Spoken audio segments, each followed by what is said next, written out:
ओम शांति। आज मैंने बहुत दिन बाद ये ब्रॉडकास्ट कर रही हूँ क्योंकि मुझे समझ नहीं आ रहा था कि मैं किस टॉपिक पर अगला वीडियो बनाऊँ।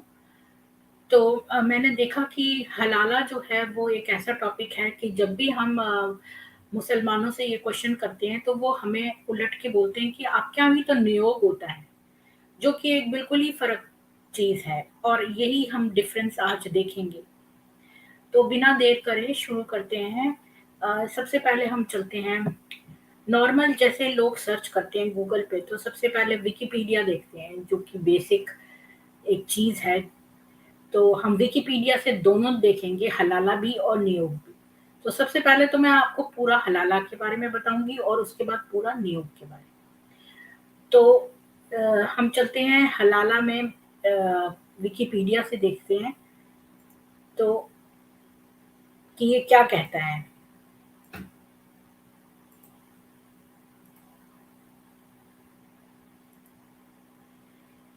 तो इस्लामिक लॉ के अनुसार एक हस्बैंड जो है वो एक डाइवोर्स कर सकता है अपनी वाइफ को केवल एक शब्द तलाक बोल के। तो जो सबसे पहली बार वो तलाक बोलता है तो वो रिवोकेबल है, मतलब तलाक रजा बोलते हैं उसको, जिससे कि मैरिज टर्मिनेट नहीं होती। तो वो किसी भी टाइम जो है वो अपना रिवोक कर सकता है, वो वाला डाइवोर्स जो पहली बार बोला है। इद्दा एक वेटिंग पीरियड है जो कि 3 मेंस्ट्रुअल साइकिल्स के बराबर होती है।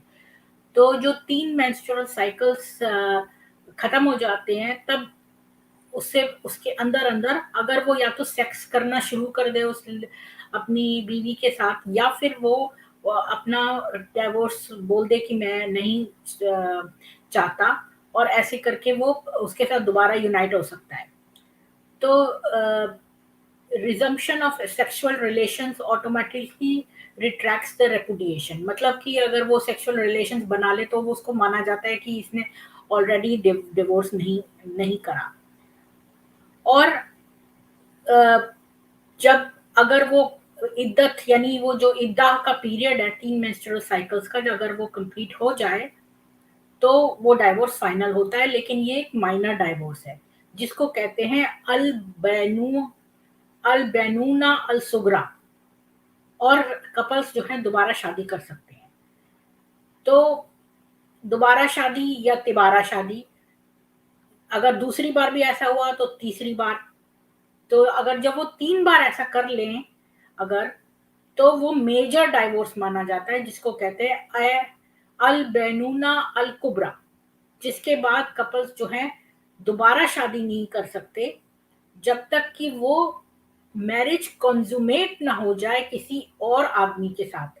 तो आपके लिए ये इम्पोर्टेंट है कि अगर वो आदमी जो है जिसके साथ शादी की है पर वो अगर उसने फिजिकल रिलेशन नहीं बनाए तो वो नहीं माना जाएगा। जब तक वो उसके साथ कंज्यूमेट न कर ले तब तक वो दूसरे आदमी अपने पहले हस्बैंड के पास दोबारा नहीं जा सकते। और ये अरेंजमेंट को तहलील मैरिज बोलते हैं, यानी निकाह हलाला। और अ, अब ऐसी मैं आपको हदीसें दिखाऊंगी जिसमें कि हलाला का मतलब दिया है कुरान में। कुरान 230 इसके लिए फेमस है, जिसमें बताते हैं कि औरत जो है वो शादी नहीं कर सकती अपने पहले पति के साथ। अब पहली बार तलाक बोले तो 3 महीने के अंदर-अंदर वो दोबारा से उसके साथ हो सकती है। दोबारा तलाक बोले तो भी 3 महीने 3 मेंस्ट्रुअल साइकिल, सॉरी 3 महीना नहीं, 3 मेंस्ट्रुअल साइकिल वही बात हो गई, 3 महीने लगभग। तो उसमें अपने हस्बैंड के पास दोबारा जा सकती है। और अगर वो तीसरी बार उसने कर दिया तो फिर वो जो है उसको किसी और आदमी के साथ सोना पड़ेगा और उसके साथ फिजिकल रिलेशनशिप बनाना पड़ेगा।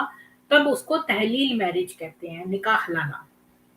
और एक हदीस में ये भी दिया है कि अगर कोई औरत केवल इसलिए अपने हस्बैंड को के पास जाना चाहती है, तो इसी वजह से हलाला करना चाहती है, नहीं, उल्टी बात बोलती हूँ। अगर ये परमिट नहीं किया है कि किसी औरत के साथ तुम सेक्सुअल रिलेशनशिप बनाओ ताकि वो अपने हस्बैंड के पास चली जाए।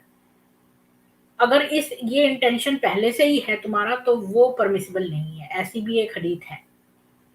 तो तो उसको हराम कहते हैं। अबू दाऊद और इब्न माजा दोनों में ये है कि जो पहला हस्बैंड है जिसको मुहालिल कहते हैं और जो टेम्परेरी अभी दूसरा वाला हस्बैंड है मुहालिल लहू कहते हैं, दोनों को ही खुदा ने लानत भेजी है। और इब्न माजा तो उस जो सेकंड हस्बैंड है उसको बोरोड बिली गोट भी कहते हैं। और ये सब हदीस ये बताती है कि जेन्युइन इंटेंशन से शादी करनी चाहिए, ना कि केवल हलाना। पर ये हमें सब कुछ पता है कि कैसे ये लोग जो हैं वो इसी से करते हैं, इसी इंटेंशन से शादी करते हैं। ये भी मैं आपको दिखाऊंगी कि ये हलाला जानबूझ के करते हैं, कोई दूसरे हस्बैंड के साथ रहने के लिए नहीं, बल्कि अपने पहले हस्बैंड के साथ वापस जाने के लिए। तो अब मैं आपको जो है वो हदीस दिखाती हूँ।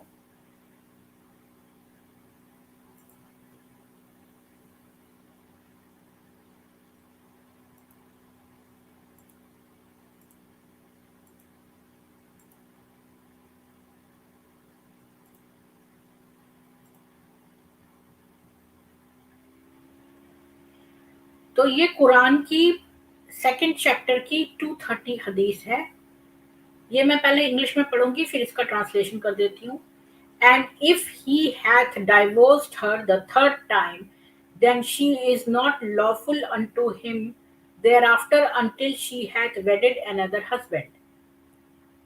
और जब उसने उसे डाइवोर्स कर दिया तीसरी बार, तो वो उसके लिए लॉफुल नहीं है जब तक कि वो किसी दूसरे हस्बैंड के साथ शादी ना निकाह ना कर ले। Then if he, the other husband, divorces her, it is no sin for both of them that they come together again if they consider that they are able to observe the limits of Allah.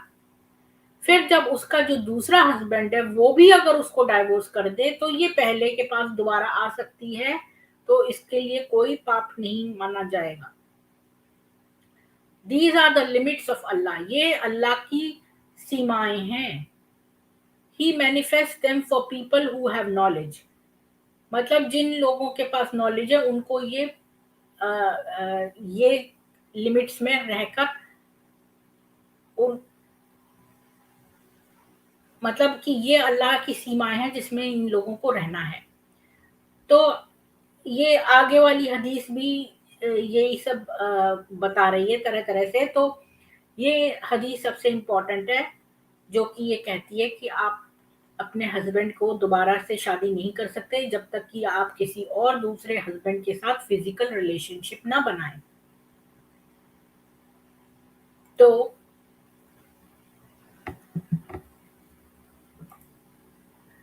अब ये बहुत बेकार बात है कि आप जो है किसी स्ट्रेंजर आदमी के साथ रिलेशनशिप बनाएं। और इसके चलते जो है लोग क्या करते हैं, अपने ही घर के लोगों से हलाला कराने की कोशिश करते हैं ताकि घर की बात घर ही में रहे। क्योंकि अगर मौलवी से कराएंगे तो मौलवी को पैसे देने पड़ेंगे, और अगर आपकी बीवी जवान है, सुंदर है, और मौलवी बुढ़ा है तो वो कभी उसको डाइवोर्स करेगा ही नहीं। बहुत दिन तक ऐसे बहुत केसेस हुए हैं कि मौलवी ने जो है वो उसको रख लिया बीवी को, और बीवी जवान थी, मौलवी बुड्ढा था, तो उसने हलाला के का समय इतना लंबा लिया कि वो कई साल तक उसने उससे डाइवोर्स ही नहीं किया। तो ऐसे बहुत सारे केसेस सुनने को आते हैं। और ये जो इसने बात कही है कि जो लानतें भेजने वाली, ये मैं आपको ये भी शेयर करती हूँ आपसे।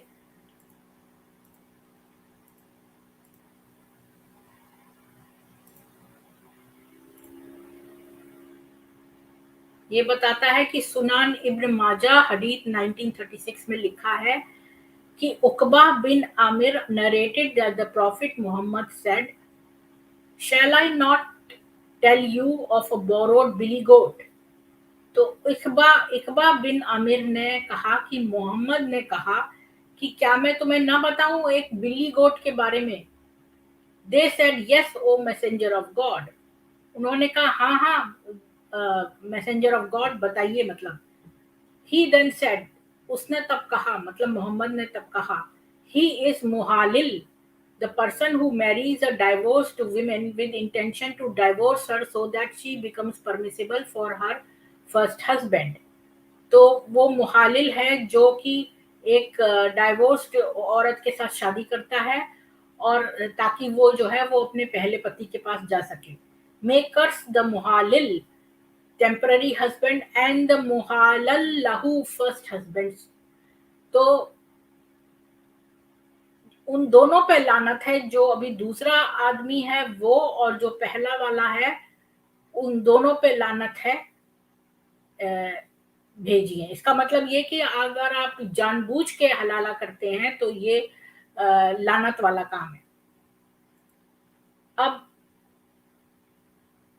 यहाँ पर से देखते हैं, ये माजा में सुनान इब्न माजा 1934 में है. It was narrated that Ibn Abbas said, "The messenger of Allah cursed the muhalil and the muhalal lahu." तो ये इब्न अब्बास कहता है कि मोहम्मद ने कर्ज किया मुहालिल जो दूसरा हस्बैंड है और जो मुहालल लहू है जो पहला हस्बैंड, उन दोनों को उसने कर्ज किया, मतलब उसको लानतें भेजी.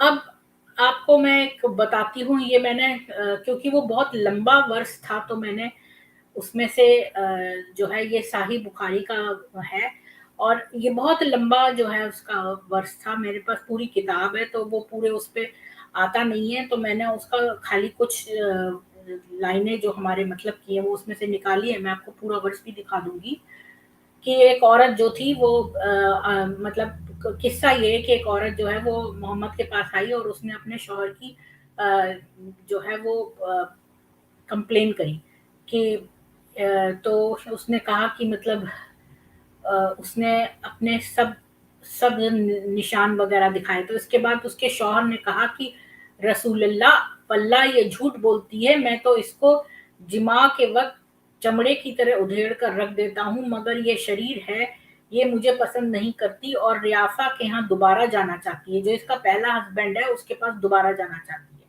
ये इसके शौहर ने कहा. और ये देखो लैंग्वेज क्या यूज की है कि मैं इसको जिमा के वक्त चमड़े की तरह उधेड़ के रख देता हूँ. ये कोई लैंग्वेज है?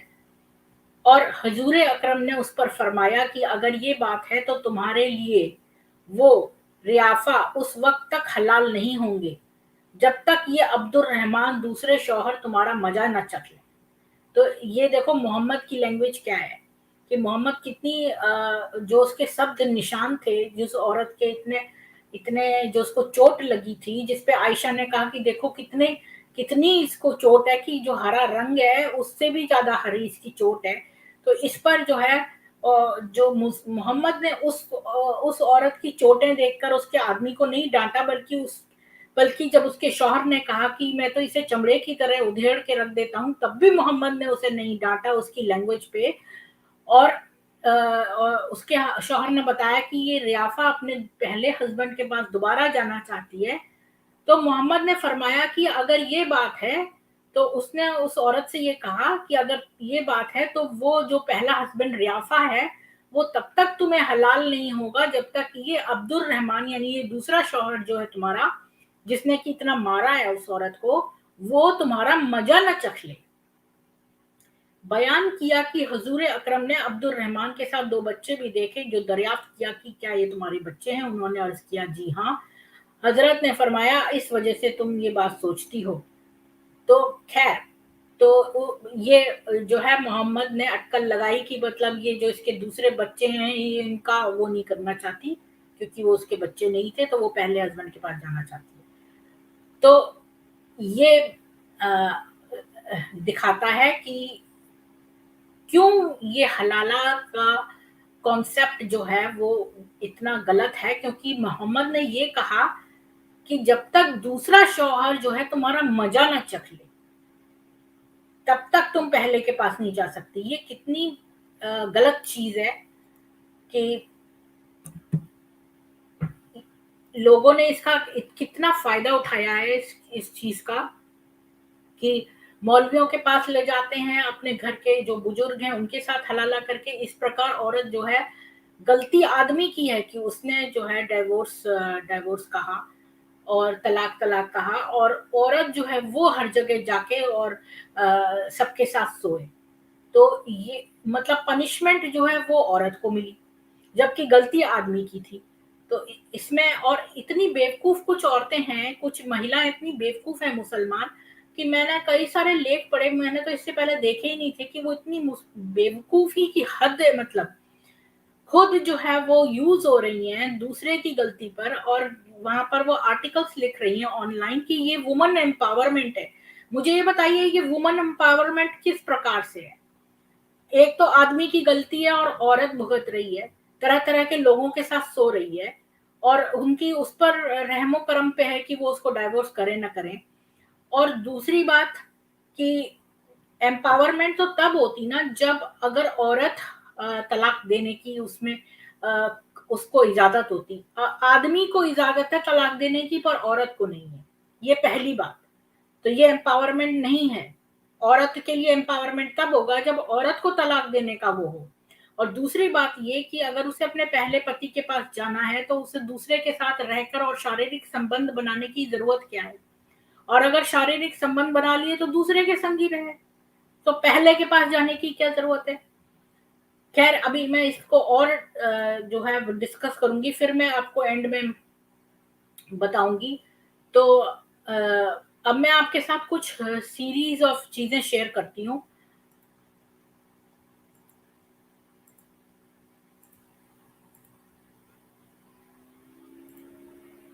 तो ये देखिए कि ये है एक रीसेंट हलाला केस इंडिया में। In a recent case in Bareilly, a woman was given triple talaq twice and was forced to sleep with her father-in-law to facilitate her remarriage to her first husband.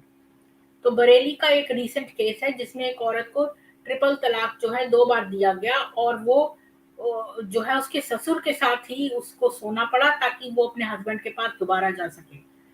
But the woman's ordeal did not end here, लेकिन जो औरत की मुसीबतें हैं वो यहाँ नहीं खत्म हुई।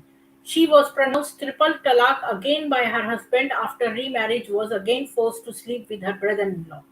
अब क्या हुआ कि वो जो औरत ने, उसको ट्रिपल तलाक मिल गए थे और उसने अपने ससुर के साथ रही ताकि अपने पहले हस्बैंड के पास दोबारा जा सके। तो हस्बैंड के पास दोबारा गई तो उसने फिर से उसे ट्रिपल तलाक दे दिया, और फिर उसको अपने देवर के साथ सोना पड़ा। अब देवर है या जेठ ये नहीं पता, लेकिन उसके साथ उसे सोना पड़ा। और वाइफ जो है उसको एक ही घर के चार दीवारी में एक प्रोस्टिट्यूट की तरह यूज किया जा रहा है, और जो है लस्ट उसके 3 ब्लड रिलेटेड आदमियों के साथ, उसके उसकी जो ससुर के साथ सोई, हस्बैंड के साथ सोई, ससुर के साथ सोई, और देवर या जेठ के साथ सोई। तो क्या ये ह्यूमैनिटेरियन है? तो ये बता रहे हैं आर्टिकल की बहुत सारे स्ट्रिंग ऑपरेशंस किए गए हैदराबाद, दिल्ली, मुंबई में, जहां पर मॉस्क के जो मस्जिद के ऑफिशियल्स हैं और जो बहुत फेमस मुसलमान होली फिगर्स हैं, उनको कैमरे पे उन्होंने रंगे हाथों पकड़ा निकाह हलाला करते हुए। और यहाँ पर वो कहते हैं कि हदीस में दिया है भाई ये तो हराम है, ऐसा नहीं करना चाहिए, पर हमारे पास ऐसे वीडियो कैमरास हैं जिसमें वो निकाह हलाला करते हुए पकड़े गए। और उसके बदले में जैसे 1 लाख रुपए, 10,000 रुपए, इस तरह वो मांगते थे एक रात के लिए, और फिर वो कहते थे कि हम इसे डाइवोर्स कर देंगे ताकि तुम वो कर लो। ये निकाह हलाला स्टिंग ऑपरेशन, अगर आप सर्च करेंगे इस शब्द पर तो आपको मिल जाएगा। और तो एक चीज तो हमने ये देखी, अब ये देखिए आप दूसरी चीज। इसमें क्या है कि कैसे मौलवियों ने ये जो स्टिंग ऑपरेशन का मैं बता रही थी कि एक रात का स्टैंड किया, तो ये इसमें दिया इंडिया टुडे में। तो ये आप पढ़ सकते हैं इसमें कि क्या रेट है आजकल। 20,000 से 1.5 लाख के बीच में है निकाह हलाला का रेट। और बहुत सारे जो हैं वेबसाइट्स भी बनी हुई हैं इसके लिए। इमाम नदीम ने कहा नो नो, उसको कोई ऑब्जेक्शन नहीं होगा। और तो एक एक इन्वेस्टिगेशन में ये हुआ कि एक आदमी गया, वो जो था रिपोर्टर, वो हस्बैंड बन के गया और वो डाइवोर्स्ड मुस्लिम वुमन का जो रिलेटिव बन के गया। तो उसने इंडिया टुडे के रिपोर्टर ने पूछा, क्या तुम्हारी वाइफ जो है वो इस पे एतराज करेगी? अच्छा, मैं आपको यहाँ से बताती हूँ। पहला, at a restaurant in Ghaziabad, the undercover team first met Mohammad Nadeem, an imam at Madina Masjid in Moradabad's Lalbagh neighborhood. एक रेस्टोरेंट है गाजियाबाद में, तो वहाँ जो इनकी अंडरकवर टीम है, उन्होंने एक मोहम्मद नदीम, एक इमाम जो था मदीना मस्जिद का मुरादाबाद के लाल बाग नेबरहुड में, उससे मुलाकात की। तो पता चला कि ये जो इमाम नदीम है ये ऑलरेडी शादीशुदा है, लेकिन फिर भी वो बनना चाहता था एक रात के लिए जो है किसी औरत के साथ निकाह हलाला करने को तैयार था। और तो जो रिपोर्टर है उसने कहा कि तुम्हारी बीवी क्या इस पे ऑब्जेक्ट करेगी, क्योंकि वो शादीशुदा था। तो उसने कहा नहीं नहीं, उसको कोई ऑब्जेक्शन नहीं होगा। तो रिपोर्टर ने कहा कि तुमने उससे पूछा भी है? तो उसने कहा नहीं, मैंने उससे नहीं पूछा। उससे पूछने की क्या जरूरत है? The Moradabad Nadeem admitted he had officiated several nikah halala marriages before. और उसने ये भी बताया कि उसने इससे पहले बहुत सारी हलाला मैरिजेस पहले भी की हैं, और इस बार उसको एक पैकेज डील मिली है इंक्लूडिंग सेक्स 1 लाख की। इसके बाद नदीम ने ये कहा, इमाम नदीम ने, कि मैं गारंटीड डाइवोर्स दूंगा एक रात बिताने के बाद, ताकि वो फिर अपने हस्बैंड के पास चली जाए। तो अब ये दूसरा केस जो है वो जामिया नगर में जो है, इनकी टीम, इन्वेस्टिगेटिव टीम मिली जुबैर कासमी से, जो एक मौलाना है जिसने की शादी करी है, उसकी 2 बीवियां हैं। फिर भी वो जो है अपने आप को निकाह हलाला कराने के लिए तैयार है, करने के लिए दूसरों का पैसे के बदले में। तो उसने कहा कि मैं तो रातें बाहर ही बिताता हूँ ज्यादातर, कि ये अच्छा है क्योंकि मेरी 2 बीवियां हैं। पहली सोचेगी कि मैं दूसरी के साथ हूँ और दूसरी सोचेगी मैं पहली के साथ हूँ। लेकिन जो है मैं दोनों के साथ ही नहीं, मतलब ये अब नई नई लड़कियों के साथ हलाला करके रातें गुजार रहा है। और जो जुबैर कासिम है उसने अपनी फीस जो है वो मेहर के उस पर जो है तय करता है, या तो वो पैसा लेता है या गिफ्ट लेता है, और एक रात की मैरिज के लिए। और 30,000 जो है वो अगर मेहर है, तो वो 40 या 50,000 लेगा निकाह हलाला का। और इसके बाद ये जो है सड़ाई इसकी बहुत गहरी जाती है। तो फिर इंडिया टुडे के जर्नलिस्ट जो है वो मिले मोहम्मद मुस्तकिम, दिल्ली दारुल उलूम मोहम्मदिया मदरसा से मिले, और वो उसने इस्लामिक स्टडीज में अपनी एजुकेशन की है, और वो बहुत ही ज्यादा तत्पर था निकाह हलाला करने के लिए, औरतों के साथ सोने के लिए। एक औरत थी कमरे में, मैं वहां गया और उसके साथ सेक्स किया, और 2 या 3 बजे रात को मैं जाने से पहले उसको डाइवोर्स कर दिया, उसने ये बताया। मोहम्मद मुस्तकिम ने निकाह हलाला जो है बिना मैरिज परफॉर्म करे ही कर लिया, और अब तक वो 3 निकाह हलाला कर चुका है। और उसमें से एक में तो उसने शादी की थी, बाकी 2 में शादी भी नहीं की, बस उनके साथ सो लेता था और 1 बजे उनको छोड़ देता था। और वो जो फी लेता था वो अपने मदरसा को दे देता था।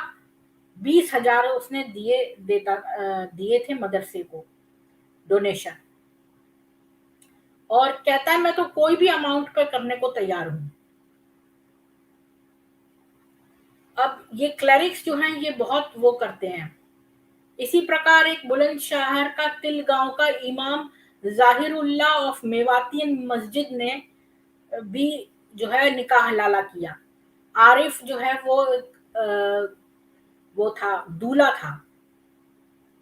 वो बुड्ढा था लेकिन अपनी जवानी के बड़े वो अपने मैस्कुलिनिटी के बड़े गुण वो गा रहा था और उसका प्रोग्राम बिल्कुल सेट था अगले दिन और उसके अगले दिन भी 24/7 में हमेशा फिट रहता हूँ माशाअल्लाह, ये बोला वो। और 25,000 लेता है एक रात का।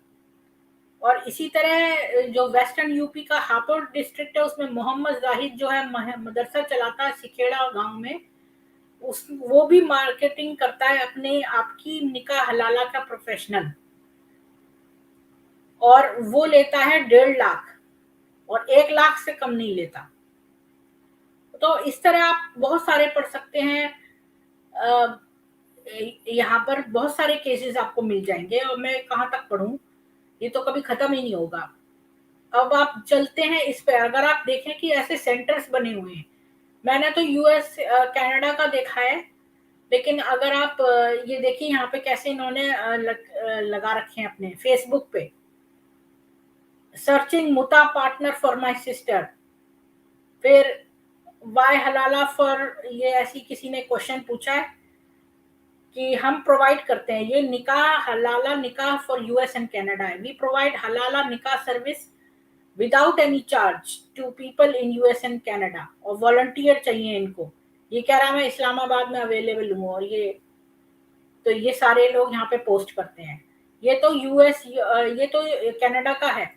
इसी तरह पाकिस्तान का देखिए, अब ये उर्दू तो मुझे पढ़ने नहीं आती है लेकिन आप इसमें पढ़ सकते हैं। ये कह रहा है my name is Sabir and I am PhD in Islamic studies, I want to know how to do हलाला in Islamic point of view as it is a sensitive case. और ये सब लिखा है इसने, कि एक ने लिखा है हलाला सेंटर पाकिस्तान इनबॉक्स मी, और ये देखिए ये कितनी तरह के इन्होंने हलाला सेंटर पाकिस्तान के कितने सारे यहाँ ऐड लगे हुए हैं। और तो मुझे उर्दू पढ़नी नहीं आती है इसलिए मैंने दूसरा आपको खोल के दिखाया पढ़ के, ये आप खुद पढ़ सकते हैं अगर आप उर्दू पढ़ सकते हैं तो आपने देखा कि कहने को तो ये कहते हैं कि जो है हलाला हमारे यहाँ हराम है, ये प्रैक्टिस नहीं होनी चाहिए। अगर इनके यहाँ हराम है तो ये क्यों नहीं बंद करते हैं इसको? क्यों ये मदरसा के जो इमाम हैं, मौलवी हैं, ये लोग हलाला कर रहे हैं?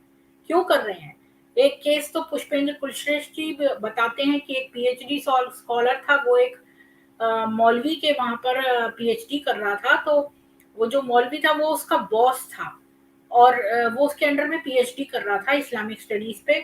तो वो उसको एक लड़की से बहुत प्यार था, वो दोनों बहुत समय से प्यार में थे और उन्होंने शादी कर ली थी। तो वो लोग बहुत यंग थे और मौलवी जो था वो बुढ़ा था। तो इसने गलती से इसने कहा कि तुम ना इसे डाइवोर्स कर दो और मेरे से करा लो वो, और मैं इसको डाइवोर्स कर दूंगा तो तुम इससे दोबारा से शादी कर लेना। उसने ऐसा सुझाव दिया अपने स्टूडेंट को, और ये स्टूडेंट जो है वो क्या करता है, वो उसका बॉस था तो वो उसने मजबूरी में आके उसकी बात मान ली, क्योंकि वो उसको उसमें पीएचडी नहीं करने देता, तो इसलिए उसने उसकी बात मान ली। और अब इसने इस लड़की को जो है अपने यहाँ रख लिया, अपनी शादी कर ली बुड्ढे ने जवान छोटी लड़की से, उसकी बीवी से, और फिर उसको छोड़ा ही नहीं। और वो लड़का बेचारा बहुत दुखी हुआ, लेकिन उसने उसको वहां से हटवा दिया, पता नहीं क्या किया, और वो लड़की फाइनली उसी के ही यहाँ मौलवी के यहाँ रह गई और इसने उसको नहीं डाइवोर्स किया। और हलाला का कितना मिसयूज ये लोग करते हैं। तो अगर सचमुच में वुमन एम्पावरमेंट थी तो औरत को भी तलाक का जो है राइट मिलना चाहिए था। और ये तो बहुत ही एब्सर्डिटी है कि गलती आदमी ने की पर औरत जो है वो जगह जगह सो रही है और उसको पनिशमेंट मिल रही है। इससे तो ये होता कि वो औरत जो है वो ऐसा कोई सिस्टम रखना ही नहीं चाहिए था कि वो हलाला करे। ये गलत कॉन्सेप्ट है। और ऐसे लिख देने से कुछ नहीं होता कि ये गलत है, कि कितने लोग सारे कर रहे हैं। एक तरफ तो आपने लिख दिया कि हलाला करना ही पड़ेगा और दूसरी तरफ लिख दिया भाई इस ऑब्जेक्टिव से ना करें, पर ऐसा कैसे पॉसिबल है? अगर लोग हलाला करके अपने अपने फर्स्ट हस्बैंड के पास जाना चाहते हैं तो वो उनके अंदर से ऑब्जेक्टिव गायब कैसे हो जाएगा? तो एक तरफ तो आपने ये सुविधा उपलब्ध कराई कि भाई ये सुविधा या ये मजबूरी उनकी उपलब्ध कर दी कि भाई वो सोना ही पड़ेगा। और दूसरी तरफ ये कह दिया कि भाई आप ऑब्जेक्शन न रखें अपने मन में, तो ये पॉसिबल ही नहीं है। तो आपने एक गंदी आदत को जो है खुद से इंट्रोड्यूस करा कुरान में, मोहम्मद ने ये गंदी बात करी उसने, ये बहुत ही गलत बात थी जो उसने कही। और साइकोलॉजिस्ट कहते हैं कि जब आप एक हस्बैंड को डाइवोर्स कर दें तो फिर उसके साथ दोबारा नहीं रहना चाहिए, कोई कारण था तभी तो डाइवोर्स हुआ। अगर आपने उत्तेजना में डाइवोर्स कर दिया तो ये मुंह जबानी डाइवोर्स रखने की जरूरत ही क्या है। आप अगर आपके दिमाग में, मोहम्मद ये भी तो कर सकता था कि अगर किसी आदमी को उत्तेजना में जो है वो उसने तलाक शब्द कह दिया है, तो वो बाद में 3 महीने का समय देता जब वो आदमी खूब सोच समझ के और फिर अपनी बात पर डाइवोर्स करना चाहता, तो पेपर के साथ किया जाएगा डाइवोर्स, ना कि ऐसे मुंह से बोल दिया कभी भी तो हो गया, और 3 दफे बोल दिया, 4 दफे बोल दिया, ये सब नहीं है। अगर आपके मन में डाइवोर्स की भावना आ गई है तो आप समय लें 2-3 महीने का और खुद उसमें बैठ के सोचें अच्छी तरह कि क्या आप डाइवोर्स करना चाहते हैं, क्या ये बीवी आपके बच्चों की माँ है, क्या आप इसके साथ रहना चाहते हैं, और फिर वो डाइवोर्स कर दे और इसके बाद वो अलग हो जाए। अगर बच्चे हैं तो फिर वो विजिटेशन करेंगे ही, लेकिन ये साइकोलॉजिकली बहुत अपसेटिंग है कि आप पहले हस्बैंड या पहली वाइफ के पास दोबारा जाएं। साइकोलॉजिकली ये अच्छी बात नहीं है ब्रेन के लिए। अगर आपने एक रिश्ता खत्म कर दिया है तो उसे खत्म ही समझें और नेक्स्ट अपनी लाइफ में मूव ऑन हो जाए।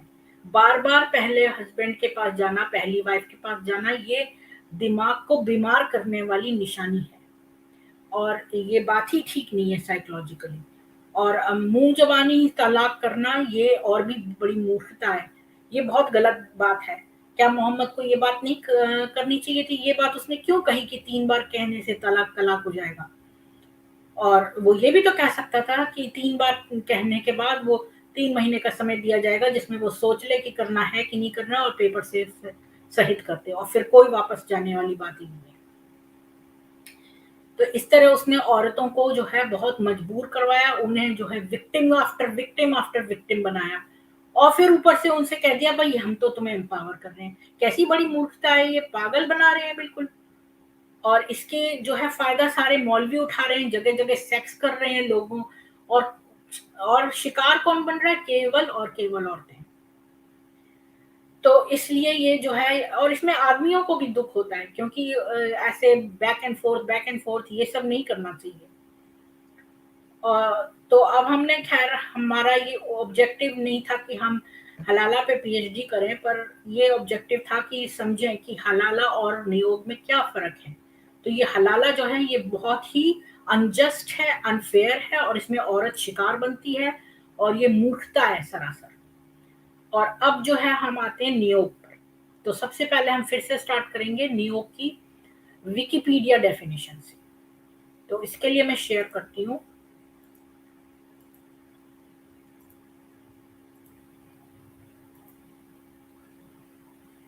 तो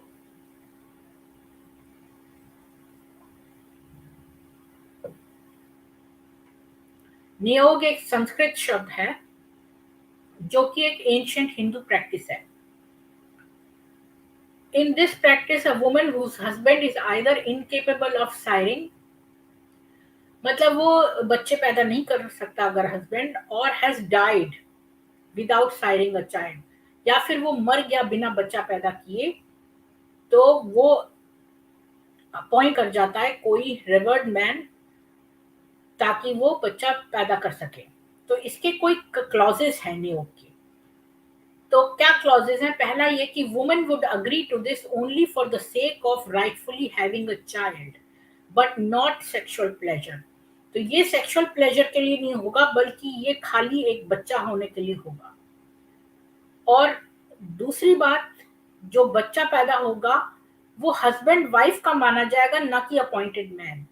यानी कि वो जो हस्बैंड जो अगर पैदा नहीं कर सकता बच्चा, तो उसकी वाइफ अगर नियोग करती है किसी और आदमी के साथ, तो वो बच्चा जो है उस आदमी का नहीं माना जाएगा बल्कि ये जो इसका हस्बैंड है और ये वाइफ है इन्हीं का बच्चा माना जाएगा।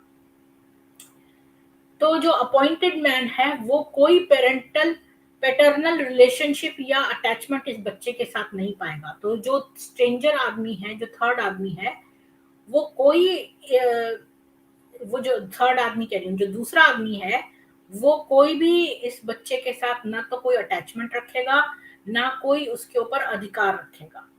To avoid misuse, a man was allowed a maximum of 3 times in his lifetime to be appointed in such a way.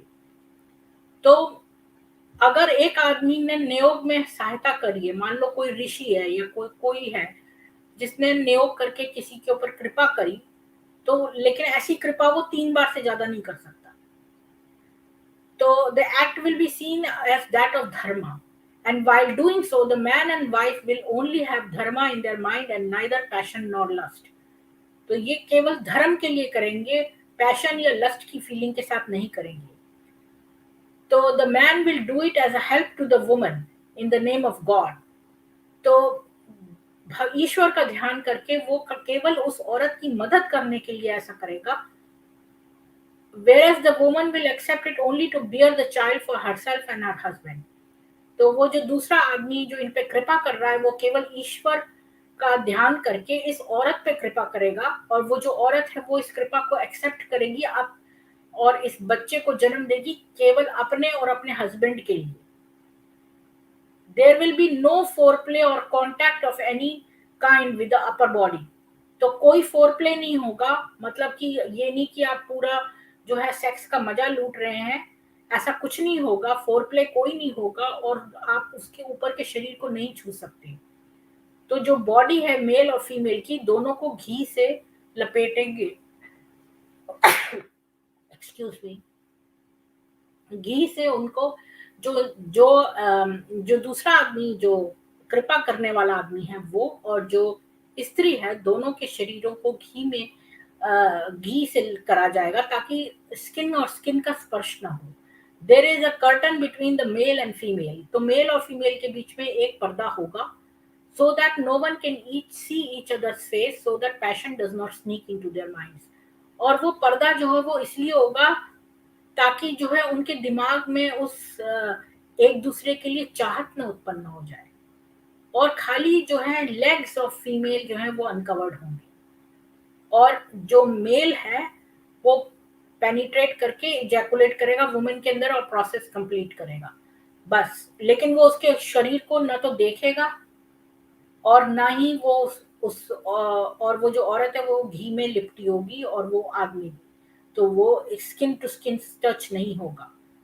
और महाभारत में जो है वो नियोग का एक इंस्टेंस आता है जब सत्यवती जो थी उसने अपने बड़े बेटे सेज व्यास को जो नियोग करने को कहा, अपने जो जो उसका छोटा बेटा था विचित्रवीर, उसकी दोनों विधवाओं के साथ जो है अंबिका और अंबालिका, उनके साथ और उनकी मेड के साथ नियोग करने को कहा। तो ये नियोग एक बार हुआ है महाभारत में, और मनुस्मृति में ये दिया हुआ है 9th चैप्टर में 59 to 63। तो हम मनुस्मृति खोल के देखते हैं।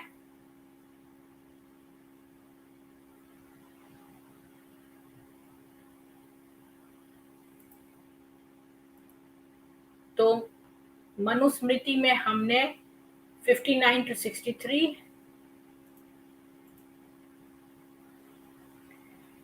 तो ये कहता है कि बड़े भाई की स्त्री छोटे भाई को गुरु पत्नी के समान, और छोटे भाई की स्त्री बड़े भाई को पुत्र वधू के समान कही है। यानी कि हमारे शास्त्रों में ये कहा है कि जो छोटा भाई है उसके लिए अपनी भाभी गुरु पत्नी के समान है, और जो छोटे भाई की स्त्री जो है वो बड़े भाई को पुत्र वधू के समान है। तो आपत्ति काल न हो, अर्थात पुत्र हो, तो बड़ा भाई छोटे भाई की स्त्री के साथ और छोटा भाई बड़े भाई की स्त्री के साथ नियोग विधि से गमन करे तो दोनों पतित होते हैं। तो अगर इमरजेंसी ना हो, मतलब कोई ऐसी बात ना हो, और अगर नियोग करे तो ये जो है वो बुरी बात है। अगर आपत्ति काल ना हो तो अगर ये नियोग हो तो ये पतित है। कि बड़ा भाई जो है वो छोटे भाई की स्त्री के साथ और छोटा भाई बड़े भाई की स्त्री के साथ करे,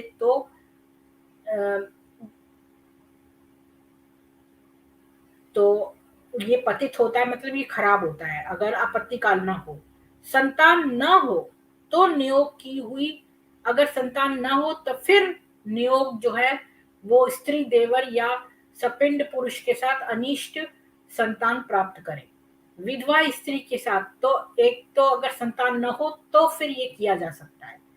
विधवा स्त्री के साथ नियोग करने वाला शरीर में घी लगाकर मौन होकर रात्रि में भोग करे और इस भांति एक ही पुत्र पैदा करे, दूसरा कभी न करे।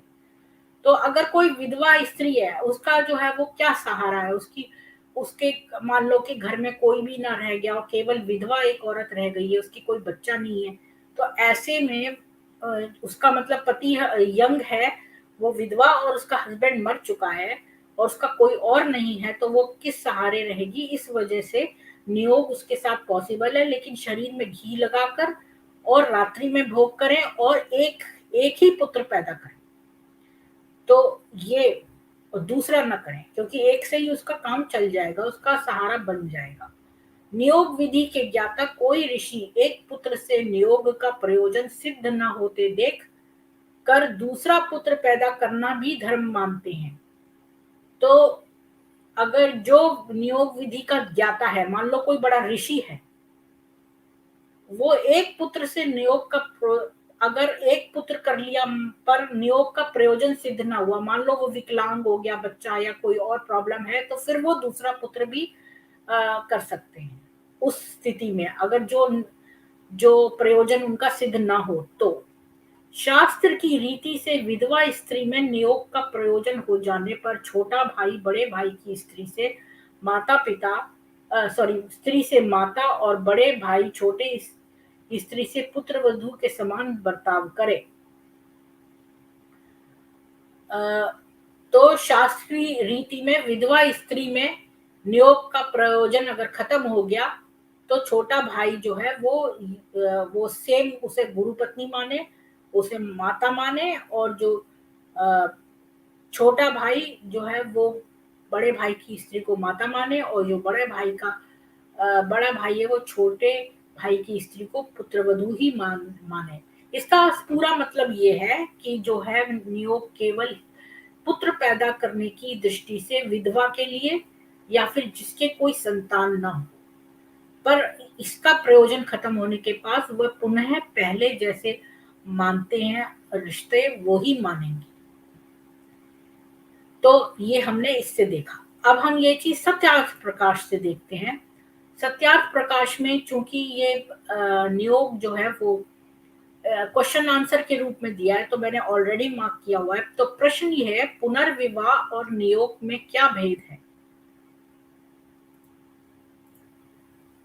तो पुनर्विवाह और नियोग में क्या भेद है? उत्तर, पहला, जैसे विवाह करने में कन्या अपने पिता का घर छोड़ पति के घर को प्राप्त होती है और पिता से विशेष संबंध नहीं रहता, और विधवा स्त्री उसी विवाहित पति के घर रहती है।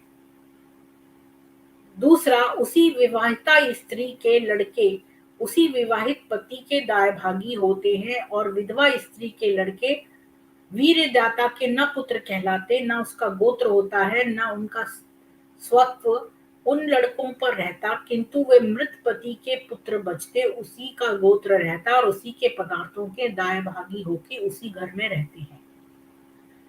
तो अब अगर आपको समझ में ना आ रहा हो तो मैं आपको बता दूं कि ये क्वेश्चन किसी ने पूछा है कि पुनर्विवाह और नियोग में क्या फर्क है। पुनर्विवाह मतलब दूसरा विवाह, और नियोग उसमें क्या है? तो उसने पहला डिफरेंस ये दिया है कि विवाह करने पर तो कन्या अपना घर छोड़कर पति के घर में चली जाती है और पिता से कोई संबंध नहीं रहता, और फिर विधवा जो स्त्री है जो नियोग करेगा, वो विधवा स्त्री वो तो अपने विवाहित पति के ही घर में रहेगी, वो जो नियोग कर रहा है उसके घर में नहीं जाती है। ये पहला डिफरेंस है।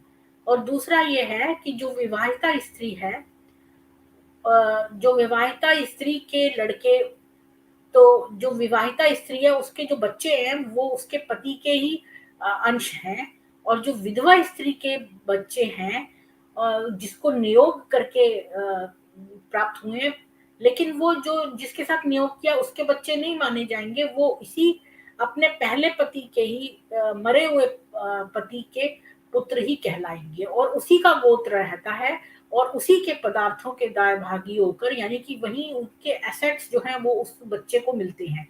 नियोग जिसने किया है उससे कोई मतलब नहीं रहता, वो चला जाता है और ये इसी मृत पति का पुत्र कहलाएगा। और तीसरा जो है डिफरेंस, वो विवाहित स्त्री पुरुष को परस्पर सेवा और पालन करना आवश्यक है और नियुक्त स्त्री पुरुष का कोई भी संबंध नहीं रहता। तो जो विवाहित अगर हैं, अगर पुनर्विवाह जब होता है तो स्त्री पुरुष जो है वो आपस में संबंध रखते हैं, पर जो नियोगी पुरुष है उसका इस स्त्री से कोई संबंध नहीं रहता।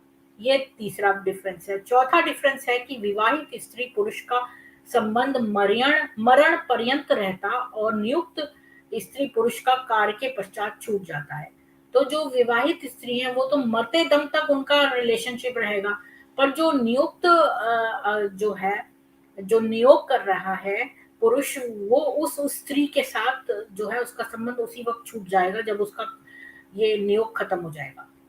तो पांचवा जो डिफरेंस है वो है कि विवाहित स्त्री पुरुष आपस में ग्रह के कार्यों को सिद्ध करने में यत्न करते हैं और नियुक्त स्त्री पुरुष अपने अपने घरों में काम करते हैं। तो जो पांचवा डिफरेंस है कि जो विवाहित जो लोग शादीशुदा हैं वो अपने घर के काम आपस में बांट के करते हैं, लेकिन जो नियोग करने वाला पुरुष है उसका इस स्त्री के घर से कोई लेना देना नहीं है। यहाँ ये स्त्री अपने घर में काम करेगी और जो नियोगी पुरुष है वो अपने घर में करेगा। अब दूसरा क्वेश्चन है, विवाह और नियोग के नियम एक हैं या पृथक पृथक? तो ये पूछ रहा है कि विवाह के और नियोग के नियम जो है अलग अलग हैं या एक जैसे हैं? उत्तर, थोड़ा सा भेद है। जितने पूर्व कह आए और यह कि विवाहित स्त्री पुरुष एक पति और एक ही स्त्री मिलकर 10 संतान उत्पन्न कर सकते हैं। तो ये कह रहा है कि ये सारे भेद जो ऊपर डिस्कस करें ये तो है ही है, लेकिन जो विवाहित स्त्री और पुरुष हैं वो 10 पुरुष 10 संतान भी कर सकते हैं, परंतु जो नियुक्त स्त्री है पुरुष है वो 2 व 4 से अधिक संतान उत्पत्ति नहीं कर सकते। तो जो नियोग है वो 2 या 4 से ज्यादा संतान नहीं कर सकते हैं, और अर्थात जैसे कुमार कुमारी जी का विवाह होता है वैसे जिसकी स्त्री व पुरुष मर जाता है उन्हीं का नियोग होता है, कुमार कुमारी का नहीं। तो विधवा का ही नियोग होता है, वर्जिन लड़की का नहीं होता है। जैसे विवाहित स्त्री पुरुष सदा संग में रहते हैं वैसे नियुक्त स्त्री पुरुष का व्यवहार नहीं, किंतु बिना ऋतु दान के समय एकत्र न हो।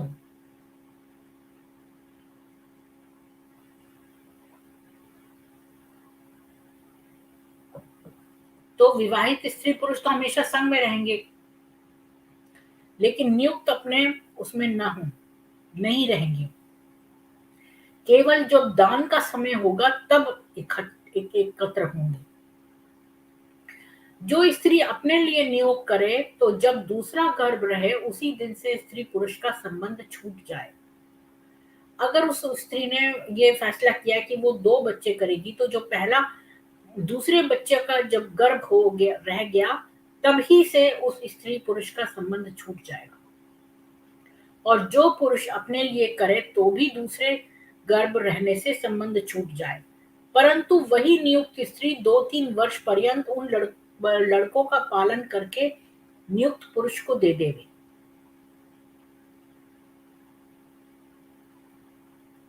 तो अगर ये कह रहा है कि अगर कोई आदमी की औरत मर गई मान लो और उसे सहारा चाहिए, तो नियुक्त स्त्री भी हो सकती है।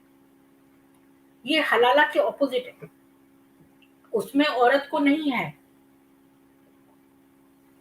अधिकार कि वो जो है वो आदमी हलाला करा ले अपना और औरत डिफरेंट कर ले। पर यहाँ पर जो नियुक्त स्त्री है वो भी 2 अगर कर रही है किसी आदमी के लिए, तो वो 2 या 3 वर्ष तक बच्चों का पालन करेगी, इसके बाद वो नियुक्त पुरुष को दे देगी। ऐसे एक विधवा स्त्री 2 अपने लिए और 2 अन्य 4 नियुक्त पुरुषों के लिए दो दो संतान कर सकती है। तो वो विधवा स्त्री जो है वो अपने लिए और अपने और उस जिसने नियुक्त किया है उसको उसके लिए भी संतान कर सकती है। और एक मृत स्त्री पुरुष भी अपने दो अपने लिए और दो दो अन्य चार विधवाओं के लिए पुत्र उत्पन्न कर सकता है। तो मृत जिसकी स्त्री मर गई है ऐसा पुरुष अपने लिए दो और अन्य दो चार विधवाओं के लिए पुत्र उत्पन्न कर सकता है। ऐसा मिलकर 10 संतान उत्पत्ति की आज्ञा वेद में है। तो ये बता रहा है। अब अगला प्रश्न देखो कि यह नियोग की बात व्यभिचार के समान दिखती है। तो क्वेश्चन ये कि तो ये तो लग रहा है कि व्यभिचार हो रहा है। तो उत्तर, जैसे बिना विवाहितों का व्यभिचार होता है वैसे बिना नियुक्तों का व्यभिचार कहता है। तो मतलब अगर आप नियुक्त नहीं है तो भी आपका व्यभिचार ही कहलाएगा। जैसे अगर आप विवाहित नहीं है और आप किसी लड़के या लड़की आपस में मिल रहे हैं तो आप उसको व्यभिचार कहेंगे। तो अगर आप नियोग नहीं कर रहे तो ये भी व्यभिचार है। इससे यह सिद्ध हुआ कि जैसा नियम से विवाह होने पर व्यभिचार नहीं कहलाता तो नियम पूर्वक नियोग होने से व्यभिचार न कहेगा। तो ये कह रहा है कि जैसे अगर आप किसी कोई पुरुष या स्त्री आपस में मिले और उनका जो कुमार कुमारी मिले आपस में जबकि उनका विवाह नहीं हुआ तो ये व्यभिचार माना जाता है। पर अगर उनकी शादी हो जाए और फिर वो मिले तो वो व्यभिचार नहीं होता। उसी प्रकार से अगर नियोग नहीं करा तो वो व्यभिचार माना जाएगा, पर अगर नियोग कर लिया है तो वो व्यभिचार नहीं माना जाएगा। जैसे दूसरे की कन्या का दूसरे की कुमार के साथ शास्त्रोक्त विधि पूर्वक विवाह होने पर समागम में व्यभिचार का पाप लज्जा नहीं होती, वैसे ही वेद शास्त्रोक्त नियोग में व्यभिचार पाप लज्जा नहीं माननी चाहिए। ठीक है। तो अब अगला प्रश्न है तीसरा, ये तो ठीक है परंतु यह वैश्या के सदृश कर्म दिखता है। तो जो क्वेश्चन पूछ रहा है वो कह रहा है पर फिर भी ये तो वैश्यागिरी लग रही है उसको कि औरत जो है वो किसी थर्ड पर्सन के साथ कर रही है, तो ये वैश्यागिरी लग रही है। तो उत्तर में कहता है नहीं, क्योंकि वैश्या के समागम में किसी निश्चित पुरुष व कोई नियम नहीं है और नियोग में विवाह के समान नियम है। तो नियोग के नियम है कि नियम है कि भाई आप पैशन नहीं कर सकते, बीच में कर्टन होगा, आपको घी में लपेटा जाएगा और आप केवल सेक्स करके और बच्चे का जन्म करेंगे, आप ऊपर के शरीर को नहीं छुएंगे, इत्यादि इत्यादि। ये नियमों का पालन करना पड़ेगा। जैसे दूसरे को लड़की देने दूसरे के साथ समागम करने में विवाह पूर्वक लज्जा नहीं होती, वैसे ही नियोग में भी नहीं होनी चाहिए। क्या जो व्यभिचारी पुरुष व स्त्री होते हैं विवाह होने पर भी कुकर्म से बचते हैं? प्रश्न, अब उसने अगला प्रश्न पूछा, हमको नियोग की बात में पाप मालूम पड़ता है, उसे लगता है कि ये पाप है। तो उत्तर कहता है जो नियोग की बात में पाप मानते हो तो विवाह में पाप क्यों नहीं मानते? तो जो उत्तर दे रहा है वो कहता है कि अगर आपको नियोग में पाप लग रहा है तो विवाह में भी पाप लगना चाहिए। पाप तो नियोग के रोकने में है, क्योंकि ईश्वर के सृष्टि क्रमानुकूल स्त्री पुरुष का स्वाभाविक व्यवहार रुक ही नहीं सकता, सिवाय वैराग्यवान पूर्ण विद्वान योगियों के। तो वो कह रहा है कि जनरली जो स्त्री पुरुष हैं वो उनका व्यवहार तो आपस में एक दूसरे के प्रति पैशनेट होना ही है, जब तक कि वो कोई वैरागी ना हो या कोई बहुत बड़ा विद्वानी या योगी ना हो। तो आम तौर पर तो अट्रैक्शन होता ही है स्त्री पुरुष में। तो अगर आप नियोग नहीं करेंगे तो वो व्यभिचार माना जाएगा। क्या गर्भपातन रूप भ्रूण हत्या और विधवा स्त्री और मृत स्त्री पुरुष को पुरुषों के महासंताप को पाप नहीं गिनते हो? तो ये कहता है कि अगर ये पाप है तो फिर जो भ्रूण हत्या करते हैं लोग, अबॉर्शन करते हैं वो, और जो विधवा स्त्री और जो स्त्री जिसका पुरुष मर गया और जो पुरुष जिसकी स्त्री मर गई हो, क्या उसको भी आप पाप मानोगे? क्योंकि जब तक वे युवावस्था में हैं मन में संतानोत्पत्ति और विषय की चाह न होने वालों को किसी राज व्यवहार या जाति व्यवहार से रुकावट होने से गुप्त गुप्त कुकर्म बुरी चाल से होते रहते हैं। तो वो ये कह रहा है कि अगर कोई युवावस्था में है, मान लो कोई जवान स्त्री है जिसका पति मर गया, या कोई जवान लड़का है जिसकी बीवी मर गई, तो उनके मन में चाहतें तो होंगी। तो अगर आप उनको ये आउटलेट नहीं देंगे संतान उत्पन्न करने का, तो क्या होगा कि वो चोरी-चोरी गुप्त रूप से कुकर्म करेंगे। तो इस व्यभिचार और कुकर्म को रोकने का एक यही श्रेष्ठ उपाय है, जो जितेंद्रिय रह सके किंतु विवाह व नियोग भी न करे तो ठीक है। तो वो कह रहा है कि अगर कोई जितेंद्रिय है, जितेंद्रिय मतलब जिसने सारी इंद्रियों को जीत लिया हो। इंद्रियां मतलब क्या है, हमारे जो हमारी सेक्स की कामना है, हमारी जो आंखों की रोशनी है, जो हमारे सुनने की शक्ति, ये सब हमारी इंद्रियां हैं। तो अगर हम जितेंद्रिय हैं तब तो ठीक है कि हम विवाह भी ना करें और नियोग भी ना करें। परंतु जो ऐसे नहीं है, उनका विवाह और आपातकाल में नियोग अवश्य होना चाहिए।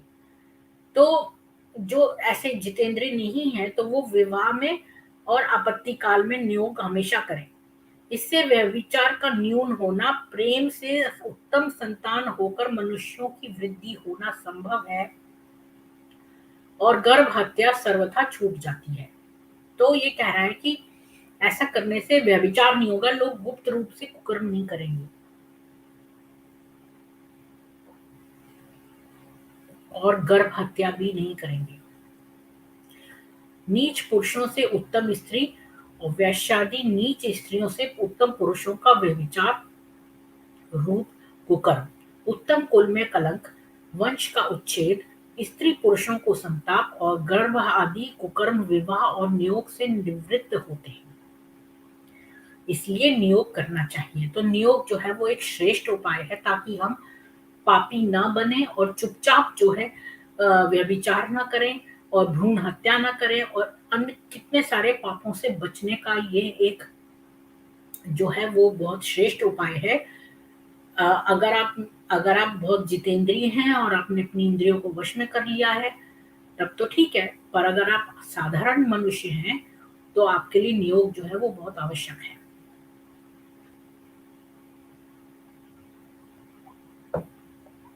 अब कह रहा है अगला प्रश्न, नियोग में क्या-क्या बात होनी चाहिए? तो उत्तर है, जैसे प्रसिद्धि से विवाह, वैसे ही प्रसिद्धि से नियोग। तो मतलब जैसे धूमधाम से विवाह करते हैं, वैसे ही धूमधाम से नियोग भी होता है। जिस प्रकार विवाह में भद्र पुरुषों की अनुमति, भद्र मतलब जेंटलमैन, और कन्या वर की प्रसन्नता होती है, तो मतलब बोथ, जो दोनों कन्या और जो वर है, उन दोनों की हम प्रसन्नता देखते हैं। हम किसी पर जबरदस्ती वर नहीं थोपते, ना किसी पर कन्या थोपते हैं। तो उन दोनों की प्रसन्नता होती है, तभी हम विवाह होता है। वैसे ही नियोग में भी, अर्थात जब स्त्री पुरुष का नियोग होगा, तब अपने कुटुंब में पुरुष स्त्रियों के सामने कहे कि हम दोनों नियोग संतानोत्पत्ति के लिए करते हैं। तो वो अपने घर के कुटुंब के सब मेंबर्स को, उनको पता होगा कि ये नियोग कर रहे हैं। जब नियोग का नियम पूरा होगा, तब हम संयोग न करेंगे। तो जब नियोग खत्म हो जाएगा, तब वो आपस में कोई रिलेशनशिप नहीं रखेंगे। जो अन्यथा करे तो पापी व जाति व राज के दंडनीय हो। तो ये उस समय जमाने में वेद शास्त्र लिखे थे, और ये कहा गया था कि अगर वो मतलब नियोग करने के बाद भी मिलते हैं और पैशनेट होते हैं, तो वो राजा के दंड योग हैं। महीने में एक बार गर्भाधान का काम करेंगे, तो महीने में एक बार वो नियोग रख के देखेंगे, और जब गर्भ ठहर गया, उसके पश्चात 1 वर्ष पर्यंत पृथक रहेंगे। गर्भ ठहरने के 1 वर्ष के बाद वो अलग-अलग हो जाएंगे। तो आपको इसमें काफ़ी कुछ जो है वो इंफॉर्मेशन मिल गई है कि नियोग जो है वो किस प्रकार से एक धर्म से करी गई चीज़ है, और इसमें दोनों के लिए ये समान है, स्त्री के लिए भी और पुरुष के लिए भी। यानी जो स्त्री का पुरुष मर गया हो और जो पुरुष की स्त्री मर गई हो, दोनों ही नियोग कर सकते हैं। इसको कहते हैं एम्पावरमेंट और इसे कहते हैं धार्मिक, जो केवल पैशन और लस्ट से नहीं, बिल्कुल संतान उत्पन्न करने की इच्छा से सेक्स करके और बच्चे का जन्म होने तक जो है वो गर्भ ठहरने तक साथ में रहेंगे और नहीं तो वो अलग हो जाएंगे। और उसमें भी उनको नियोग के नियम मानने पड़ेंगे। तो अब आप देखिए कि कहाँ हलाला, जो एक एक्चुअल औरत को जबरदस्ती प्रोस्टिट्यूशन कराना है, और कहाँ ये एक धर्म काम जो कि एक कुकर्म से बचाता है, क्योंकि साधारण आदमी जो है और औरत जो यंग हैं और जिनके पार्टनर्स मर चुके हैं, वो अगर एक दूसरे वो अगर संतान चाहते हैं, उनके जीवन में लोनलीनेस है, तो उनको एक मार्ग देता है धर्म को कुकर्म से बचने के लिए, गुप्त रूप से आदमी औरत का मिलने के लिए, और इसके अलावा एक संतान उत्पन्न करने के लिए जो है ये एक बहुत अच्छा श्रेष्ठ उपाय है, और ये वुमन को एम्पावरमेंट देता है रियल सेंस में। मौन जिहाद real threat, thank you so much, आप मेरे शो में आए, मेरा अहो भाग्य। और true Hindu, thank you so much. और मुझे पता है कि बहुत कम लोग आते हैं मेरे शो को देखने के लिए, इसलिए आप लोगों का बहुत धन्यवाद जो आप आए। अगर आप मेरे को ज्वाइन करना चाहते हैं तो प्लीज़ मैं यहाँ पर आपको लिंक भेज सकती हूँ। मुझे लिखें क्या आप ज्वाइन करेंगे, तो मैं लिंक भेजूँ?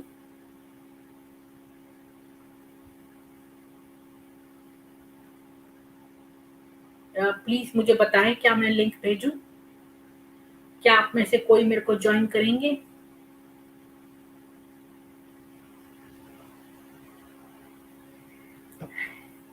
Thank you.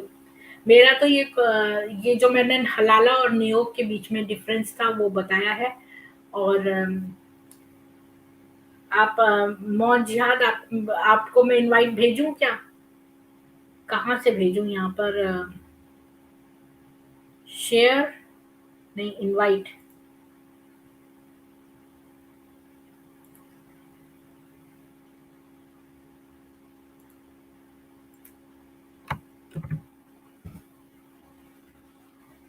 आप मेरे को ज्वाइन कर सकते हैं।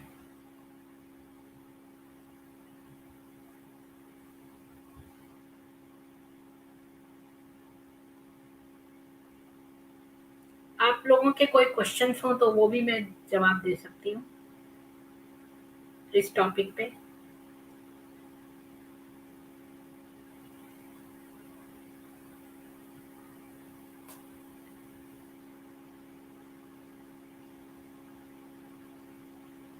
तो आप मेरे को ज्वाइन कर रहे हैं या मैं फिर ये स्ट्रीम को खत्म करूँ, क्योंकि मेरे को जो कहना था वो मैंने कह दिया है सब।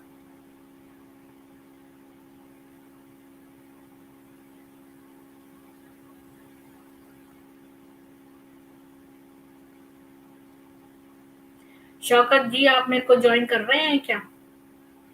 तो मैंने ऊपर अपना लिंक भेज दिया, उस पे आप क्लिक करेंगे तो आप हो जाएंगे ऐड।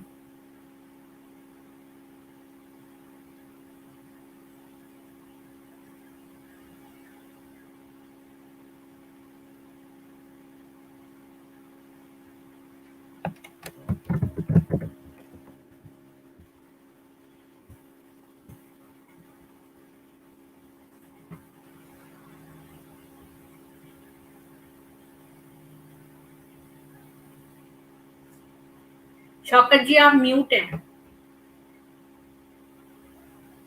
एक्चुअली अभी मेरी क्या मैम तबीयत थोड़ा 2-3 दिन से काफी खराब थी, सर्दी क्या हो जुकाम गया था। आपको? अच्छा। ए, आवाज नहीं आ रही मैम? मेरी आवाज नहीं आ रही क्या?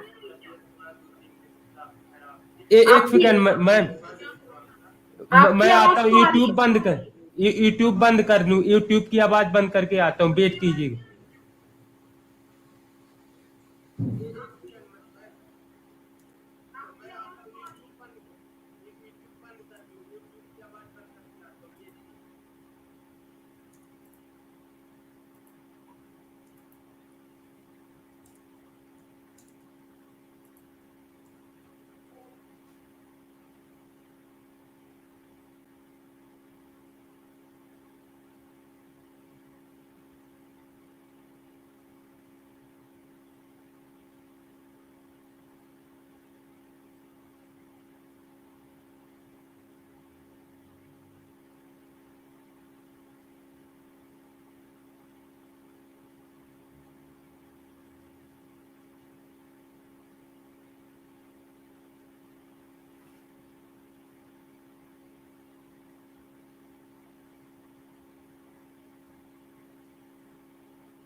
मैं शौकत जी की वेट कर रही हूँ।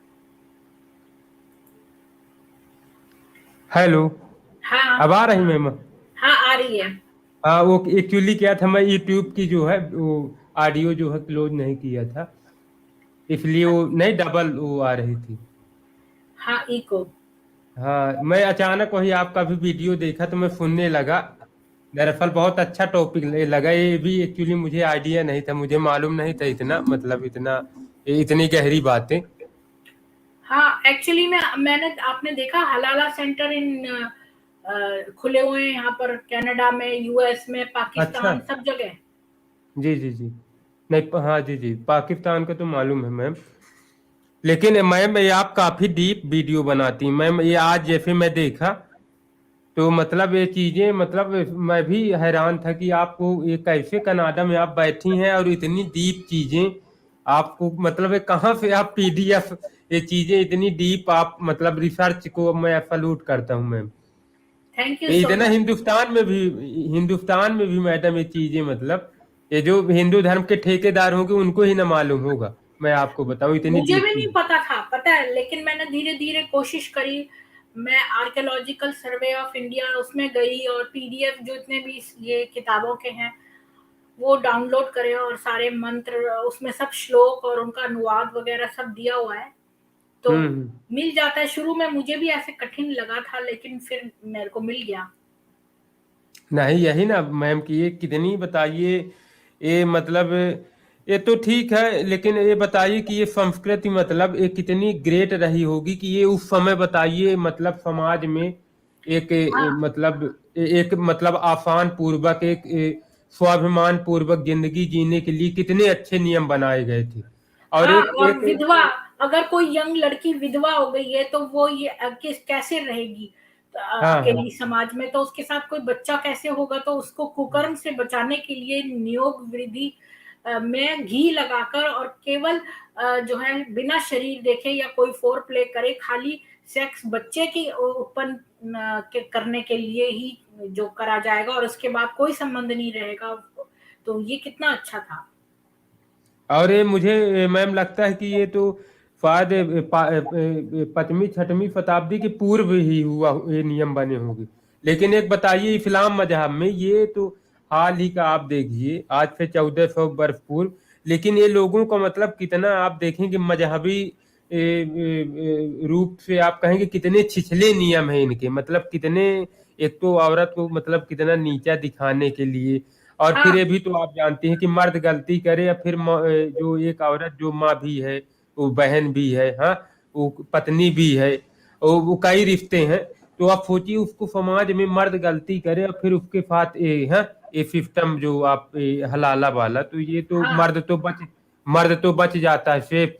और वो बेचारी एक औरत को जो है, हाँ, और इस्लाम लोग बोलते हैं कि यहाँ औरत का, इस्लाम में ये इस्लामिक विद्वान दावा करते हैं कि यहाँ औरतों का बड़ा सम्मान होता। ये अच्छा, जवेद आपने अख्तर की वो भी। सुना, मैंने वो जो दिखाया था कि मोहम्मद ने किसी के पास जो औरत आई, उसने अपने सब्ज जो है जो चोट के निशान दिखाए, तो उसका हस्बैंड जो था अब्दुल रहमान, उसने ये कहा कि अपने फर्स्ट हस्बैंड के पास जाना चाहती है, इसलिए ये क्या कह रही है।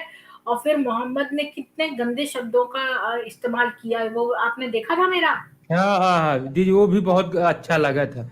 ये तो मैं भी जानता हूँ ये, क्योंकि ये जब सब चीजें हो रही तो रसूल अल्लाह खुद वो थे, एक मतलब अवगुणी व्यक्ति थे। उनमें ऐसी कोई भी मोरल नाम की कोई भी चीज नहीं तो थी। सोचो, जितने मोहम्मद ने इमोरलिटी। ये बोला कि जी। जब तक ये तुम्हारा मजा ना चख ले, ये क्या हम्म। लैंग्वेज है। हाँ, जो रसूल अल्लाह है, हाँ, मैं बताई जो एक रसूल अल्लाह है और जिसको जो अंतिम द लॉस्ट प्रॉफिट, मतलब इसके बाद कोई प्रॉफिट आना भी नहीं है। हाँ, तो आप उम्मीद कर सकते हैं कि जो एक जो है औरत के प्रति मतलब, हाँ, इतने मतलब ओपनली इतना गंदा स्टेटमेंट दी, वो तो उनका तो जितना भी आप अध्ययन कीजिए, वो तो स्वयं अपनी माँ के भी वहाँ कब्र में नहीं गया था, इतना चिढ़ा हुआ था रसूल अल्लाह कि वो जो है अपने माँ के कब्र में भी नहीं गए, क्योंकि प्यार तो पाया नहीं। तो स्वाभाविक एक जो आम जैसे जिंदगी के आम जीवन के जो बच्चे होते हैं, अगर वो माँ का या पिता का प्यार नहीं पाते हैं तो स्वाभाविक है अपने माँ और पिता के प्रति उनके उनको उतना सम्मान वो नहीं देखते सम्मान की नजर से। और यही वो मोहम्मद में भी था। तो रसूल अल्लाह की बात ही कहाँ कि वो रसूल अल्लाह थे या कोई इतने स्पेशल पर्सनालिटी थे, सब दावे खोखले हैं। क्योंकि उनके आप कोई भी करेक्टर देखिए मैडम, तो उनके करेक्टर में कोई ऐसा नहीं लगता कि कहीं डिवाइन पावर है, या उनके कोई कृत्य देखिए कि नहीं उनके नहीं, वो कृत्य पे। मोहम्मद जो था उसको ना मिर्गी के दौरे पड़ते थे, और उस समय हाँ मिर्गी के बारे में ज्यादा पता नहीं था। तो उसकी माँ ने बिल्कुल। भी उसका त्याग कर दिया था, और जो जो जिसने उसे रखा था, पाला था, उसने भी उसका त्याग कर दिया हाँ बाद में, त्याग। क्योंकि उस लोगों को इस के बारे में पता नहीं था।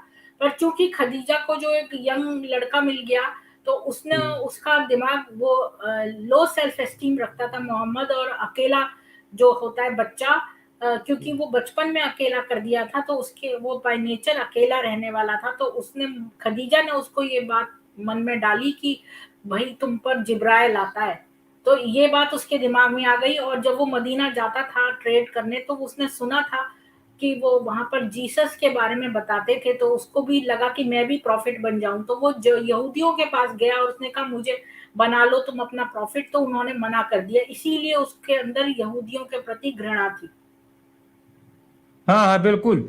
अगर मनोवैज्ञानिक इसका साइकोलॉजिकल हाँ एनालिसिस किया जाए, ठीक है उस समय मिर्गी के बारे में, लेकिन आज का आधुनिक मनोविज्ञान इस बात में सक्षम है। और कई राइटर जैसे अली सीना, उनकी जो हाँ पुस्तक है अंडरस्टैंडिंग मोहम्मद, उन्होंने उसमें उनके प्रत्येक बीमारी के बारे में कि किसके हाँ किसके लक्षण होते हैं, कौन व्यक्ति को जब ऐसे लक्षण हो तो वो ऐसे कृत्य करता है।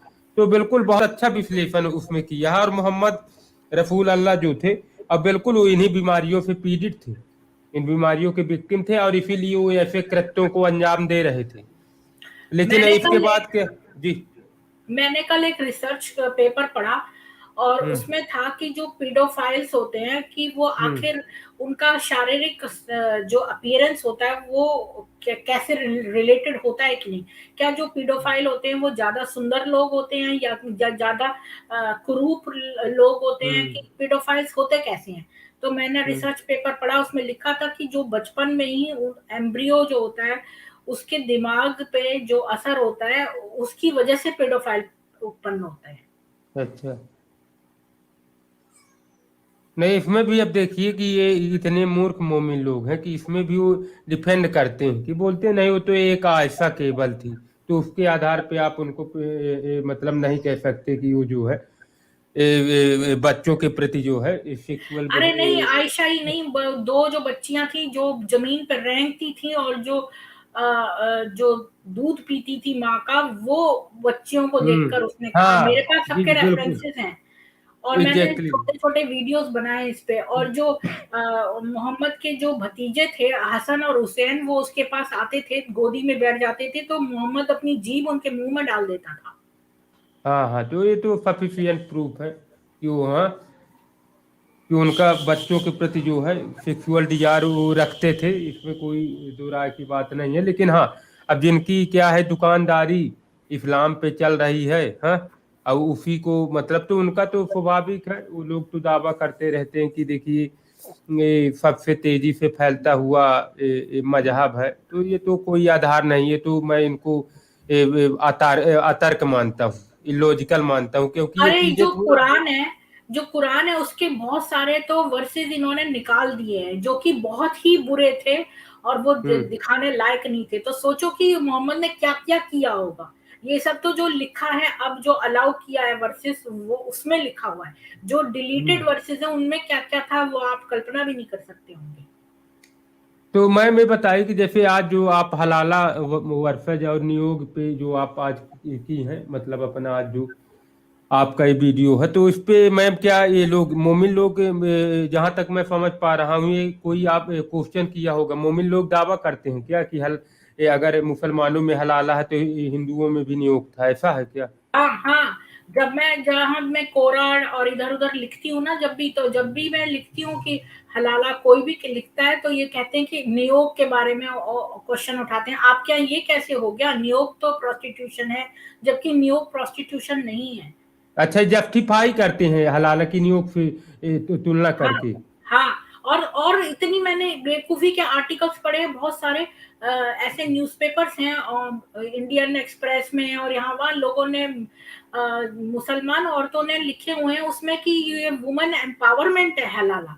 ये कैसे वुमेन एम्पावरमेंट अरे है, मुझे तो समझ नहीं आ रहा है ये कैसी मूर्खता है। यहाँ जिहादन पत्रकार हैं ना, कुछ हरपा खानम हो गई, और एक कुछ हैं जो जिनका काम ही है कि क्या कि मुसलमानों की जो कुरीतियां हैं ना, उनको ग्लोरीफाई करना, उनको जैसे ये इन्हीं लोगों की चाल होगी कि हलाला को नियोग जैसी, जो कि नियोग एक मतलब वेल कल्चर्ड सोसाइटी, जो कि हाँ एक अच्छी मतलब जो सभ्य सोसाइटी है, वहां पे एक बनाया गया नियम है कि मतलब इंसानों की पैदाइश हो जारी रहे। हाँ, अगर विधवा, वो किसी ये की, हाँ, केवल उसके लिए जो संतान उत्पत्ति ना कर पाए आदमी, और जो हम्म, औरत विधवा हो, यंग हो और विधवा हो, तो भाई उसकी भी तो चाहते होंगी, तो वो इधर उधर कुकर्म क्यों करे। और एक हाँ हाँ संतान बिल्कुल, के सहारे जीवित रहना समाज में सभ्य तरीके से, हाँ इसके लिए एक आउटलेट है।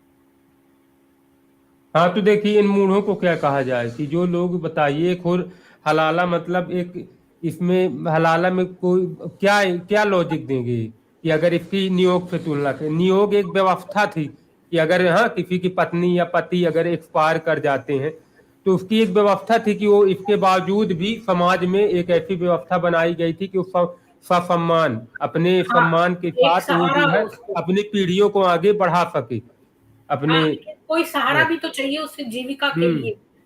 जी।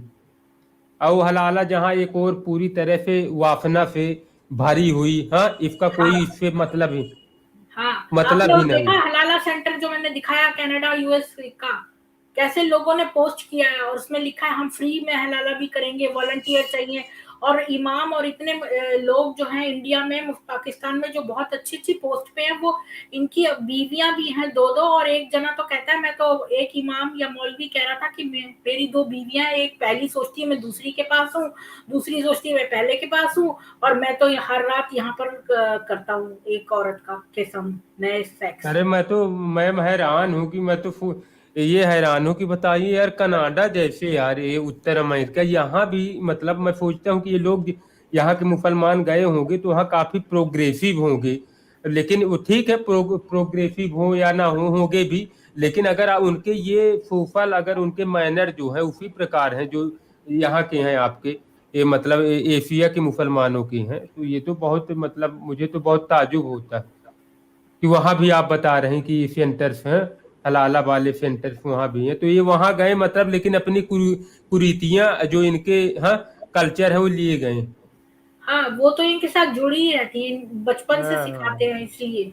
हम्म।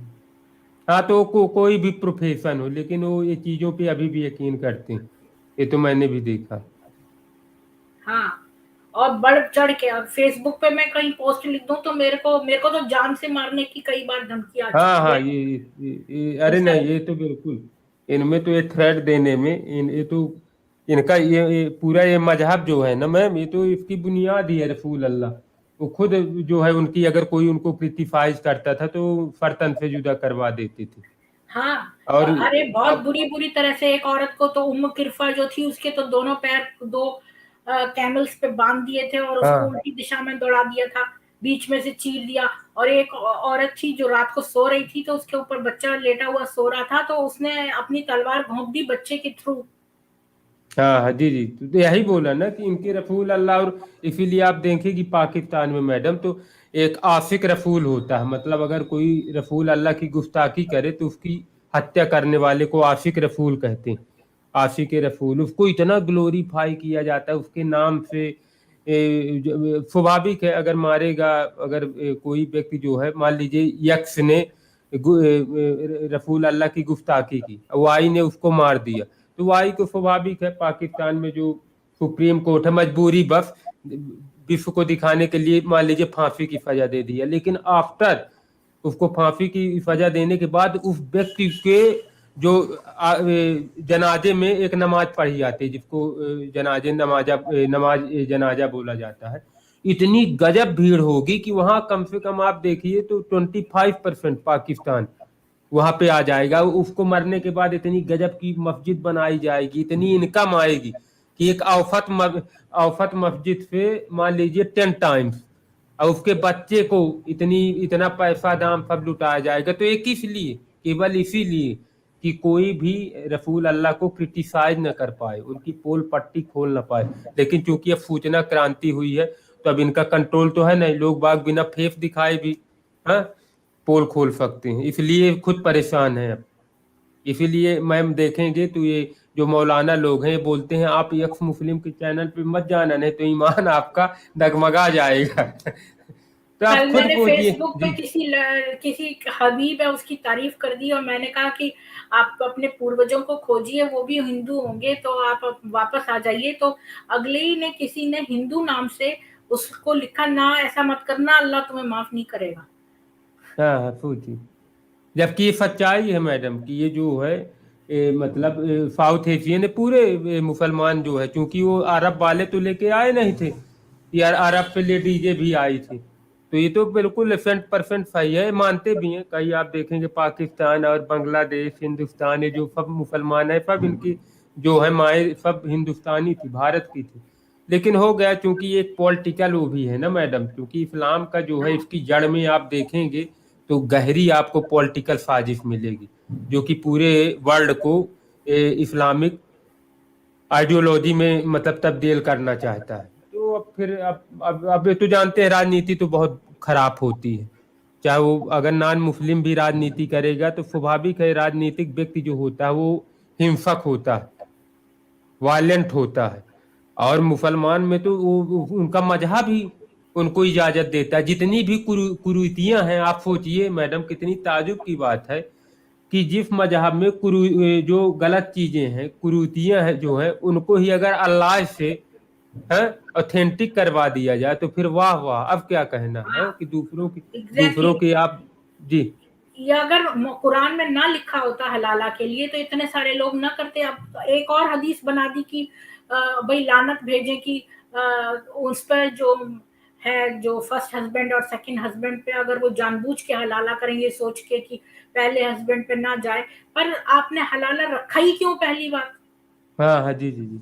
एक हदीस में तो ऐसे कह दिया कि हलाला है, और दूसरे में कह दिया भाई कि आप इस ऑब्जेक्टिव से नहीं कर सकते। पर वो तो आम साधारण लोग हैं, वो इस ऑब्जेक्टिव को कैसे दूर करेंगे अपने दिमाग से? ये तो हलाला ही नहीं लिखना चाहिए था पहली बार में।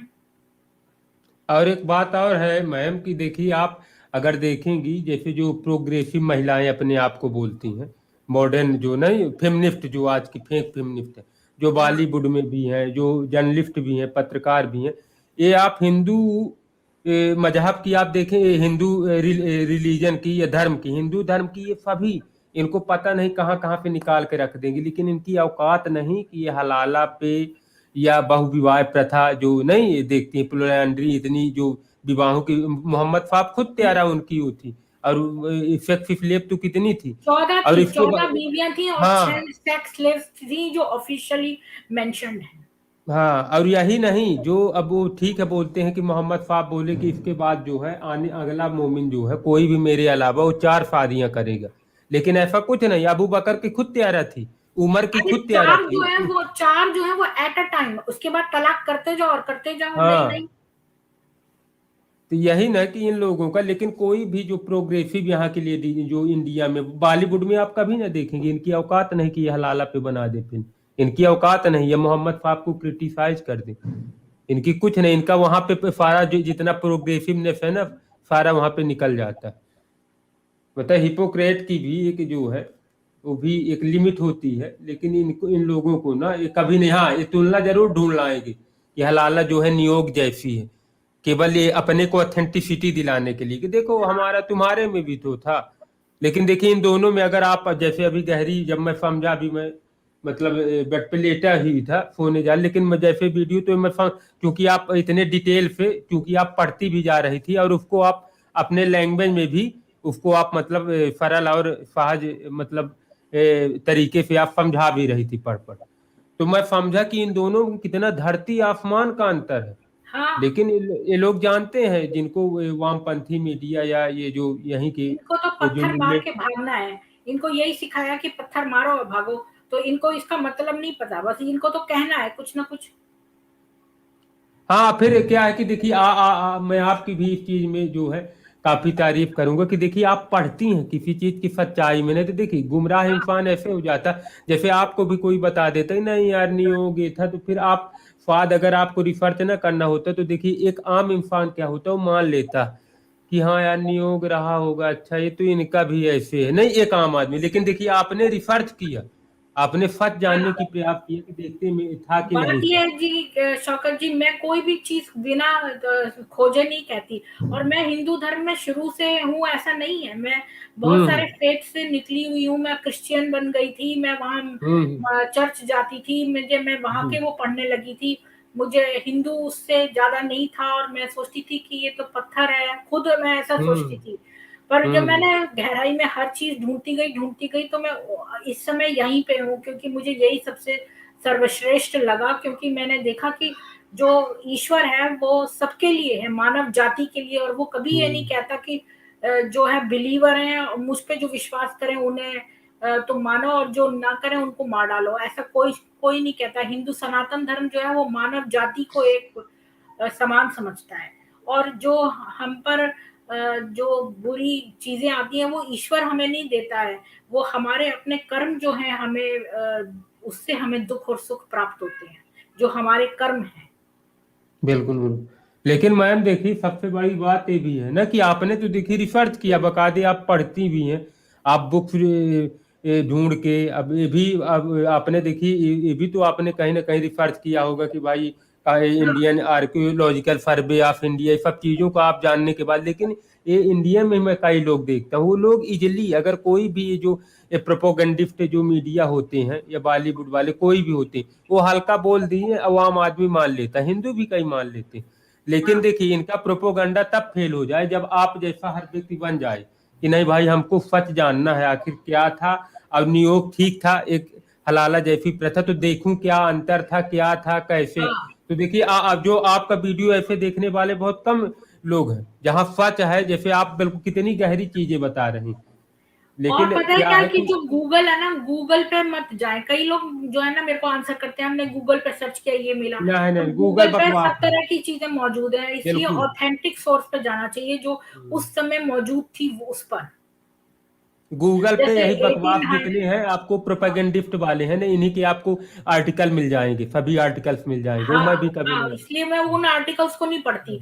मैं तो हाँ हाँ। खाली उसको देखती हूँ जो जो ऑथेंटिक सोर्सेज है। आप जैसे औरंगजेब ने जो है वो मंदिर ढाए, तो वो मैं देखती हूँ आर्कियोलॉजिकल सर्वे ऑफ इंडिया से देखे मैंने, और उनसे देखा औरंगजेब के जो अखबारात आते थे उसके जमाने में, तो उनसे हम्म देखा। तो हमेशा जो भी इंफॉर्मेशन है वो ऑथेंटिक सोर्स से ही देखनी चाहिए, इधर उधर के गूगल सर्च से नहीं। और मैं आपको ये भी बताना चाहती हूँ कि मैं जी। बहुत लोगों से जब कहती थी आयशा वाली बात, तो वो कहते थे कि आपके हिंदुओं में भी तो होता है जो राम सीता जो थी वो 6 साल की हाँ। थी, और इस तरह की बात बताते हैं। पर चाइल्ड मैरिज और पीडोफीलिया में फर्क होता है, उसका भी मैंने वीडियो बनाया है एक छोटा सा, 10-10 मिनट के हर एक वीडियो है मेरे इन सारे टॉपिक्स पे। तो वो अच्छा है अच्छा। वो मेरे शॉर्ट सीरीज है फ्री सॉफ्टवेयर के, 10 मिनट के बाद वो सॉफ्टवेयर बंद हो जाता है। तो जी जी। उसमें मैंने कई बनाए, उसमें पीडोफीलिया है अगर कोई बुड्ढा जो है छोटी बच्ची के साथ करे। और जो इंडिया में हम्म होता था उस जमाने में, जो इतने 5,000 साल पुरानी हमारी प्रथा थी, तो उसमें बचपन में छोटे बच्चों का विवाह कर देते थे। और पर बच्ची अपने घर में ही रहती थी माँ बाप के। बिल्कुल बिल्कुल ये और बिल्कुल। गौना उसका होता था जब वो टीनेजर हो जाती थी। लेकिन दो बच्चों में विवाह होता था जो आपस में जैसे 5-6 साल के बच्चे हाँ हैं, हाँ लड़का छह बिल्कुल, साल का हाँ ये हुआ ऐसा नहीं होता तो था मैम कि एक नौ का हो एक 52 का हो। हाँ, ऐसा नहीं होता था। दो बच्चों के बीच में विवाह करते थे, और वो भी हाँ बच्ची अपने माँ बाप के संग ही रहती थी, और गौना उसका हाँ हाँ। टीनेजर में किया जाता था। तो ये फर्क बिल्कुल था। बिल्कुल। और पीडोफीलिया बिल्कुल ही गलत चीज है, वो तो एक एक्सप्लॉयटेशन है एक बच्चे का। हम्म। मैं तो यही ना बोला कि देखिए ये जैसे आप इतनी अच्छी अच्छी चीजें डाली हैं कि मतलब जो है, अब ये लोग इसीलिए मैडम फायदा उठाते हैं, क्योंकि क्या है कि हिंदू लोग भी डिफेंड नहीं कर पाते। जैसे आप तो बाकायदा रिसर्च करके आप जवाब देने में सक्षम है कि भाई ठीक है राम सीता की हुई थी, आओ मैं बताती हूँ क्या हुई थी और कैसे भारत में होती थी, उस समय कैसे शादियां होती थी। ऐसे और नहीं होती मैंने थी कि छत। रामचरितमानस से और बहुत जगहों से मैंने खोल के कोटेशन दिखाया है, सीता की उम्र और राम की कितनी थी और वो सब दिखाया है उसमें। तो हम्म ऐसे ही मैंने ये कहते हैं हनुमान जी बंदर थे, तो हनुमान जी बंदर नहीं थे। वो उसका भी हम्म। मैंने 10 मिनट का वीडियो बनाया। वो लांगुल्य जो था उनकी पूछ नहीं थी। ये लोग बना देते हैं, जैसे रावण के 10 सिर बना देते हैं। और रावण हाँ बहुत हाँ विद्वान था। उसका मतलब ये नहीं हाँ कि उसके 10 सिर लगा दिए।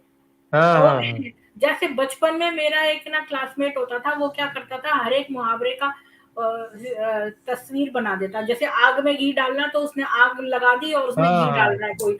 मतलब इसका ये मतलब हो गई। सिंबॉलिकली मतलब सिंबॉलिक दिखा दिया। हाँ हाँ, तो वो बिल्कुल ही अलग है। तो वो जो हाँ हाँ लांगुल्य लगाते थे और वो था, और न कि उनकी कोई हाँ। अब पूछ। सही है मैडम, ये आप कितना अच्छा एग्जाम्पल दी, बताइए। बहुत प्यारा लगे कि आग में घी डालना का मतलब यहाँ पे आग में घी डालने का नहीं है, ये तो भड़काना का है मतलब, है किसी को हाँ अधिक हाँ, क्रोधित कर देना, अगर कोई नहीं ये तो बात कर सच रहा। सचमुच में बात है। मैं आपको उस लड़के का नाम भी बताऊं, उसका नाम था सुमानस। वो अच्छा मेरी जी जी। क्लास में था और वो ये बनाता हाँ था, और मेरे को बड़ी हंसी आती थी, क्योंकि वो ऐसी बेकार की बहुत सारी उसने काम किए थे। इस बात पे तो मैं बड़ी हंसी थी, और उसने 3-4 मुहावरों का इसी तरह किया था। अच्छा। हाँ। हाँ जी जी तो जी। उसकी बातें भी तो वो इस तरह की बनाता था, तो मुझे यही बात याद आ जाती है कि ये लोग जैसे आपने वो देखा होगा, हमारा जो एक बॉलीवुड का एक्टर है, वो क्या नाम है उसका, मेरे को नाम ही ध्यान नहीं आ रहा, जिसका जो वो बना था, एक मुसलमान ही है, उसके उसके यहाँ का हिस्सा जो है वो फर्क है। अरे मैं तो मूवी अब देखते नहीं, मैं 5-6 वर्ष से कोई मतलब नहीं, मैं जब तक जानने लगा। लेकिन मैम एक बात मैं बोलूंगा यहाँ आपकी, मतलब क्या पकड़ है कि मतलब वो जो है बजरंग बली का मतलब ये चीज वो एक सिंबॉलिक का अगर ये लोग मानते, लेकिन वो रियल ऐसे नहीं थे जैसे आप बोले।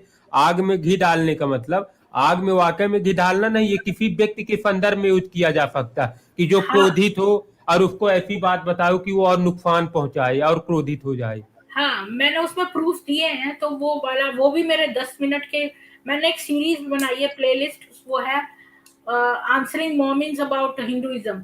तो उसमें दस हम्म दस मिनट के कई सारे वीडियो, उसमें शिवलिंग में दूध क्यों चढ़ाते हैं, और हनुमान हम्म जी क्या बंदर थे, और श्री कृष्ण की 16,000 बीवियां कैसे थी, और हम्म। ये सारे मैंने उसमें बनाए हुए हैं। ये आम हिंदू नहीं जानते मैडम, इसीलिए जाते हैं दूसरों के चैनल में। और मुझे बहुत दुख होता है ये जाके, क्योंकि मैं तो जानता हूँ ट्रू है। कई चीजें मैं भी भले वो रहा, मतलब मेरा इस मजहब तो नहीं रहा, लेकिन बाद में जब मैं भी मतलब एक फील करना होता है कि आप कहीं ना कहीं मुझे लगा सच है, और फिर एक आत्मा पे आप आ जाती है। लेकिन मैं देखता हूँ कि ये लोग जाते हैं गालिब कमाल और ये महलीज फरकारी आपके कनाडा की, इनके यहाँ जाते हैं खुद जो है, पता नहीं उसके यहाँ कैसे जाते हैं बेफर्म होके, जवाब दे ही नहीं पाते। जब आपके पास जवाब देने की औकात नहीं है तो क्यों जाते हो? हैं? मजाक करवाने जाना ही ना चाहिए ना। अगर आप वेल प्रिपेयर्ड नहीं हो, आपको किसी चीज के बारे में मालूम नहीं है, तो हो गया। वो फिर आ जाते हैं मूर्ख, मतलब अपनी वो बुराई करवा के। जब तक आपको कि उस चीज का मालूम नहीं है, तो ये तो आप रिप्रेजेंटेटिव बन के मत जाओ। आप ये दावा मत करो कि हाँ पूछो मेरा इधर वो है ज्यादा अच्छा। ठीक है, आपको ये आपने दावा किया, लेकिन अगर आपको वहां पे कोई क्राफ्ट क्वेश्चन किया जाता है, आप डिफेंड नहीं कर पाते हो, तो आप फिर दो कौड़ी की इंसान, आप बेफर्म हो। क्योंकि आपकी वजह से एक पूरे आप कम्युनिटी को, एक पूरे धर्म को आप क्या कटघरे में वो जो क्वेश्चन करता हो तो मानेगा ही कि यार नहीं ये तो फिर ऐसे। मैं तो पता है क्या, हर व्यक्ति जो है ना, वो उसको पूरी ज्ञान नहीं होता। मेरे को कोई क्वेश्चन हम्म। पूछता है और मुझे उस बारे में नहीं पता, तो मैं ऐसा नहीं कहती। यहाँ हिंदुओं में एक बड़ी कमी ये है कि हर कोई दिखाता है हमें सब कुछ पता है। अगर मुझे हाँ कोई चीज बिल्कुल। नहीं पता और मुझे थोड़ा हाँ थोड़ा थोड़ा पता है, तो मैं ये कहती हूँ कि भाई मैं आपको कल बता दूंगी इसके बारे में। तो हाँ। तब तक मैं अपनी रिसर्च कर लूंगी। मैं ऐसे ही ऐवे ही कोई जवाब नहीं दे देती हूँ उस समय पूरा करने के लिए। नहीं नहीं नहीं, ये मैम जो आप बोली ना कि इनमें कमी यही है कि यहाँ ज्ञानी सब बने हैं। वो जाते हैं और वो खुद उनके तर्क जो है दो कौड़ी के होते हैं। वो इंसल्ट करवा, क्योंकि ये खुद पढ़ते तो है नहीं, जैसा आप देखिए हर चीजें रिसर्च करके। तो जब तक आप प्रॉपर पढ़ोगे नहीं, आपको किसी चीज की जो है तर्कपूर्ण क्या इस पे इसके पीछे क्या तर्कपूर्ण कारण था, जब तक आपको नहीं मालूम है तो आप अगले को कैसे जवाब देंगे। अब देखिए हाँ, मालिश फरकारी आपके कनाडा की, वो कैसे बैठ के फना टुंडी करती रहती है, और यहाँ के देखेंगे, यहाँ के घुड़दौड़ पहुंच के जाके हाँ मैडम, हाँ मैडम, देखिए, और खुद कौन है वो, पूछेगी कि किसके शो में आती है? मालिश फरकारी का वो चैनल है ना, ये पाकिस्तानी वो है, अच्छा, मोमिना मैं है, देखूंगी। ये कनाडा ट्रू में ही हिंदू कुछ रहती है। कह रहे हैं, ट्रू हिंदू कह रहे हैं मैम वो अननोन ज्ञानी के फॉलोअर्स कुछ डिबेट करना को बोल रहे थे, वो कहाँ गायब हो गए हैं अब। तो मुझे नहीं पता, ट्रू हिंदू जी, मैंने मुझसे कुछ लोगों ने कहा था कि डिबेट कर लो अगर इतना ही गर्व है सनातन होने का, तो मैंने कहा ठीक है कर लेते हैं। तो मैंने कहा कि इस्लाम, वो कहते हैं हिंदुओं की क्या प्लेस है, औरतों की क्या प्लेस है हिंदू धर्म में। तो मैंने कहा ठीक है, महिलाओं की क्या प्लेस है हिंदू धर्म में वर्सेस महिलाओं की क्या प्लेस है इस्लाम में। तो इस बात से वो चिढ़ गए। उन्होंने कहा नहीं, इस्लाम से क्या मतलब है। मैंने कहा डिबेट तो दो साइड की होगी, तो दो हम्म। दो स्टैंड लेने पड़ेंगे। तो गायब हो गए इसी वजह से, मुझे नहीं पता, फिर उन्होंने जवाब ही नहीं दिया। यहाँ वो जान गए ना कि यहाँ दाल न गलेगी, हाँ, क्योंकि देखिए रंगी अगर आप, बंसरंगी हेलो।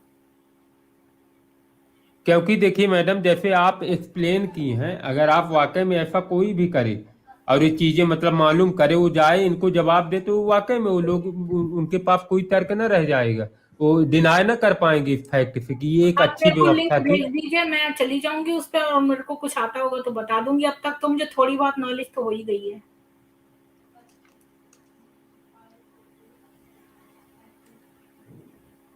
पर वो लोग मेरे को इनवाइट नहीं करेंगे।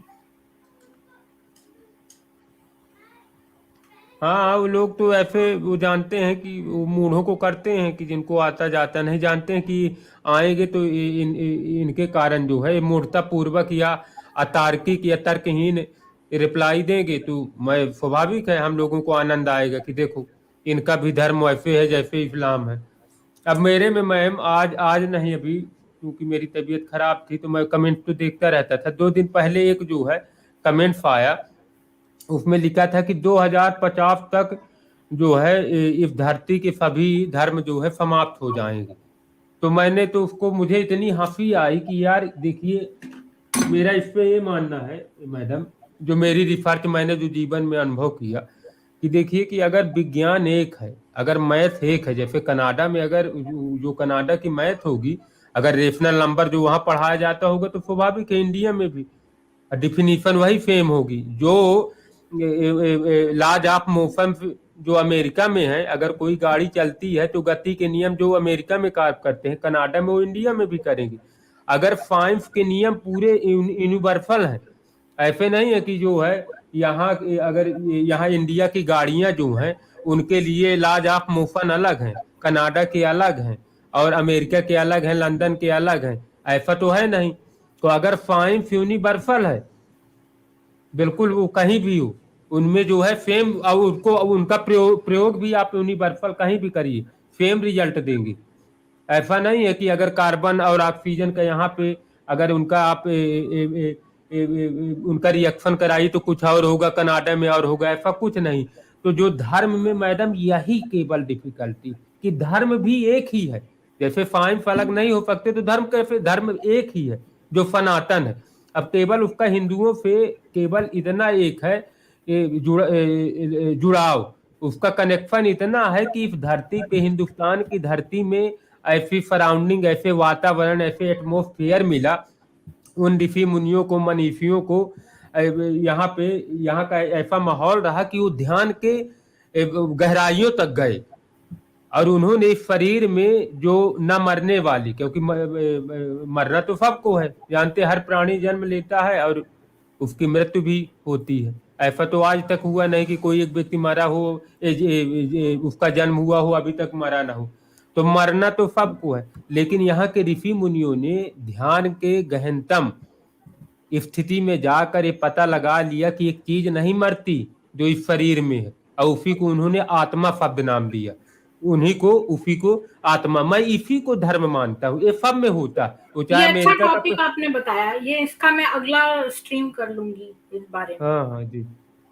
हाँ तो मैं इन्हीं चीजों के बारे में कि वो जब लिखा कि मुझे कि यार 2050 तक सभी धर्म समाप्त हो जाएंगे, तो मुझे हंसी आई। एक्चुअली मैडम क्या है कि जो मूढ़ लोग जो पढ़ते लिखते नहीं है, जिनको कुछ मालूम नहीं, जो दावा करते कि मुझे धर्म मालूम है, तो एक्चुअली आप ये बताइए कि कल्चर को ही धर्म मान लेते हैं। जैसे हिंदुओं का एक, हिंदुओं को वो हिंदू परिवार में किसी की डेथ होने पे कैसे जलाया जाता है, शादी में कैसे रीति हाँ, रिवाजें हैं, उनका खाली एक कल्चर है। ये इट्स नॉट ए रिलीजन, ये धर्म ये नहीं है। धर्म जो है ना, ये इसका मतलब है राइचसनेस। हाँ धर्म जो हाँ है, जो बिल्कुल। हमारा धर्म है, मतलब हमारा कर्तव्य, जो हमारी धार्मिक हम्म, कर्तव्य है, उसको कहते हैं धर्म। और ये जो है, ये मजहब है। और जो हाँ उसका मतलब था, जो इस्लाम है, वो उससे लोग निकल आएंगे और एक्स मुस्लिम हो जाएंगे 2030 तक। हाँ, तो मुझे मैडम यही लगा कि ठीक है, कोई फॉलो करे ना करे। जैसे मैं अगर मैं आइंस्टीन के द रिलेटिविटी थ्योरी को ना मानूं, उससे क्या होता? वो तो हकीकत है। रिलेटिविटी थ्योरी इस यूनिवर्स की हकीकत है, यहाँ की ये हकीकत है। और वो यूनिवर्सल है, वो हर जगह लागू होती। हाँ, हाँ, अब आइंस्टीन से उसका संबंध इतना है कि उसको पहली बार बोध हुआ, वो एक्सपीरियंस किया, वो खोज पाया और तो प्रयोग किया तो सत्य पाया। अब मैं मेरी बताऊं, आइंस्टीन से। ये जो हम्म, सूरज है, ये हमें हाँ, प्रकाश देता है और गर्मी देता है, तो ये सूरज का धर्म है। तो धर्म। इसी प्रकार मनुष्य का जो धर्म है, तो इसी प्रकार हर चीज का धर्म है। जैसे एक हम्म, एक आदमी का कर्तव्य है कि वो एक अच्छा फादर बने, एक उसका धर्म है अच्छा पति बनने का, उसका धर्म है अच्छा पुत्र बनने का, उसका धर्म है अच्छा पिता बनने का। तो इसी ये धर्म है। हाँ, जैसे आग का धर्म है जलाना, हाँ, समझ रहे हैं? हाँ अब आप समझ आग। गए। हाँ हाँ। ये है। नहीं नहीं, मैं ये समझा मैम, मैं इससे ऊपर भी तक गया, क्योंकि मैं अभी उपनिषद उपनिषद ये सब मैं पढ़ता रहता हूँ। उपनिषद सांख्य हो गए, इन चीजों को तो इनमें बहुत गहरी चीजें हैं मैडम। आप जितने मतलब आगे तक आप मतलब अगर उनमें जाओ तो आप तो क्या बताएं। उपनिषद तो उन ऊंचाइयों तक अध्यात्म की, लेकिन ये लोग देखिए, ये लोग कभी ये चर्चा न करेंगे, वामपंथी मीडिया या मोमिन लोग ये कभी उपनिषद की न चर्चा करेंगे, क्योंकि उपनिषद में इनकी औकात नहीं है। ये जब प्रवेश करेंगे, अगर उपनिषद पे ये प्रवेश करेंगे और वहां अगर वो जाएं, तब उनको मालूम पड़ेगी कि आखिर सनातन धर्म है क्या। ऊंचाइयां तो वहां पे है जिनको उपनिषद को वेदांत भी बोला जाता, मतलब वेदों का जो अंतिम भाग है, तो वहां मैंने पे तो एक इन। और क्या कहने वाली थी, भूल गई। हाँ। हाँ, मैंने अभी एक लेटेस्ट बुक पढ़ी है, वफा सुल्तान की। हम्म। जी जी। मैं ये कह रही थी शौकत जी, इस वाली स्ट्रीम को अगर आप और देर बात करना चाहते हैं, तो हम नहीं नहीं नहीं। नई टेस्ट स्ट्रीम खोल लेते हैं, उस पर बात करेंगे, क्योंकि ये वाला टॉपिक जो है वो तो खत्म हो चुका है। तो मैं हाँ हाँ। इस स्ट्रीम को नहीं नहीं, खत्म करके ठीक है मैं ठीक है, मैं ठीक एक नई ठीक है। स्ट्रीम खोल सकती हूँ, और उस पर हम दोनों चैट कर सकते हैं, अगर आप चाहें तो। तो इसमें मैं बैक में भी हो सकती है ना, इसको जैसे आप कैंसिल कर दीजिए तो बैक में अपन पहुंच जाएंगे। नहीं तो आप नए भी कर सकती हैं, कोई वो नहीं है, पब्लिक हाँ, भी मतलब देखेगी। मेरा मतलब ये था कि इस वाली को एंड करके, क्योंकि ये वाला टॉपिक से हम हट गए हैं ना, तो इस वजह से हम नई हाँ तो स्ट्रीम नए भी क्रिएट कर कर सकते सकते हैं, हैं। उससे पब्लिक भी, क्योंकि ये डिबेट जो है ऐसा नहीं है। अगर पब्लिक हाँ, इसको तो कर दीजिए, क्योंकि ये क्या ठीक है है, कि आपका जो तो आज मैं का नई खोलती हूँ, उस पर बात करते हैं। हाँ हाँ ठीक है मैम।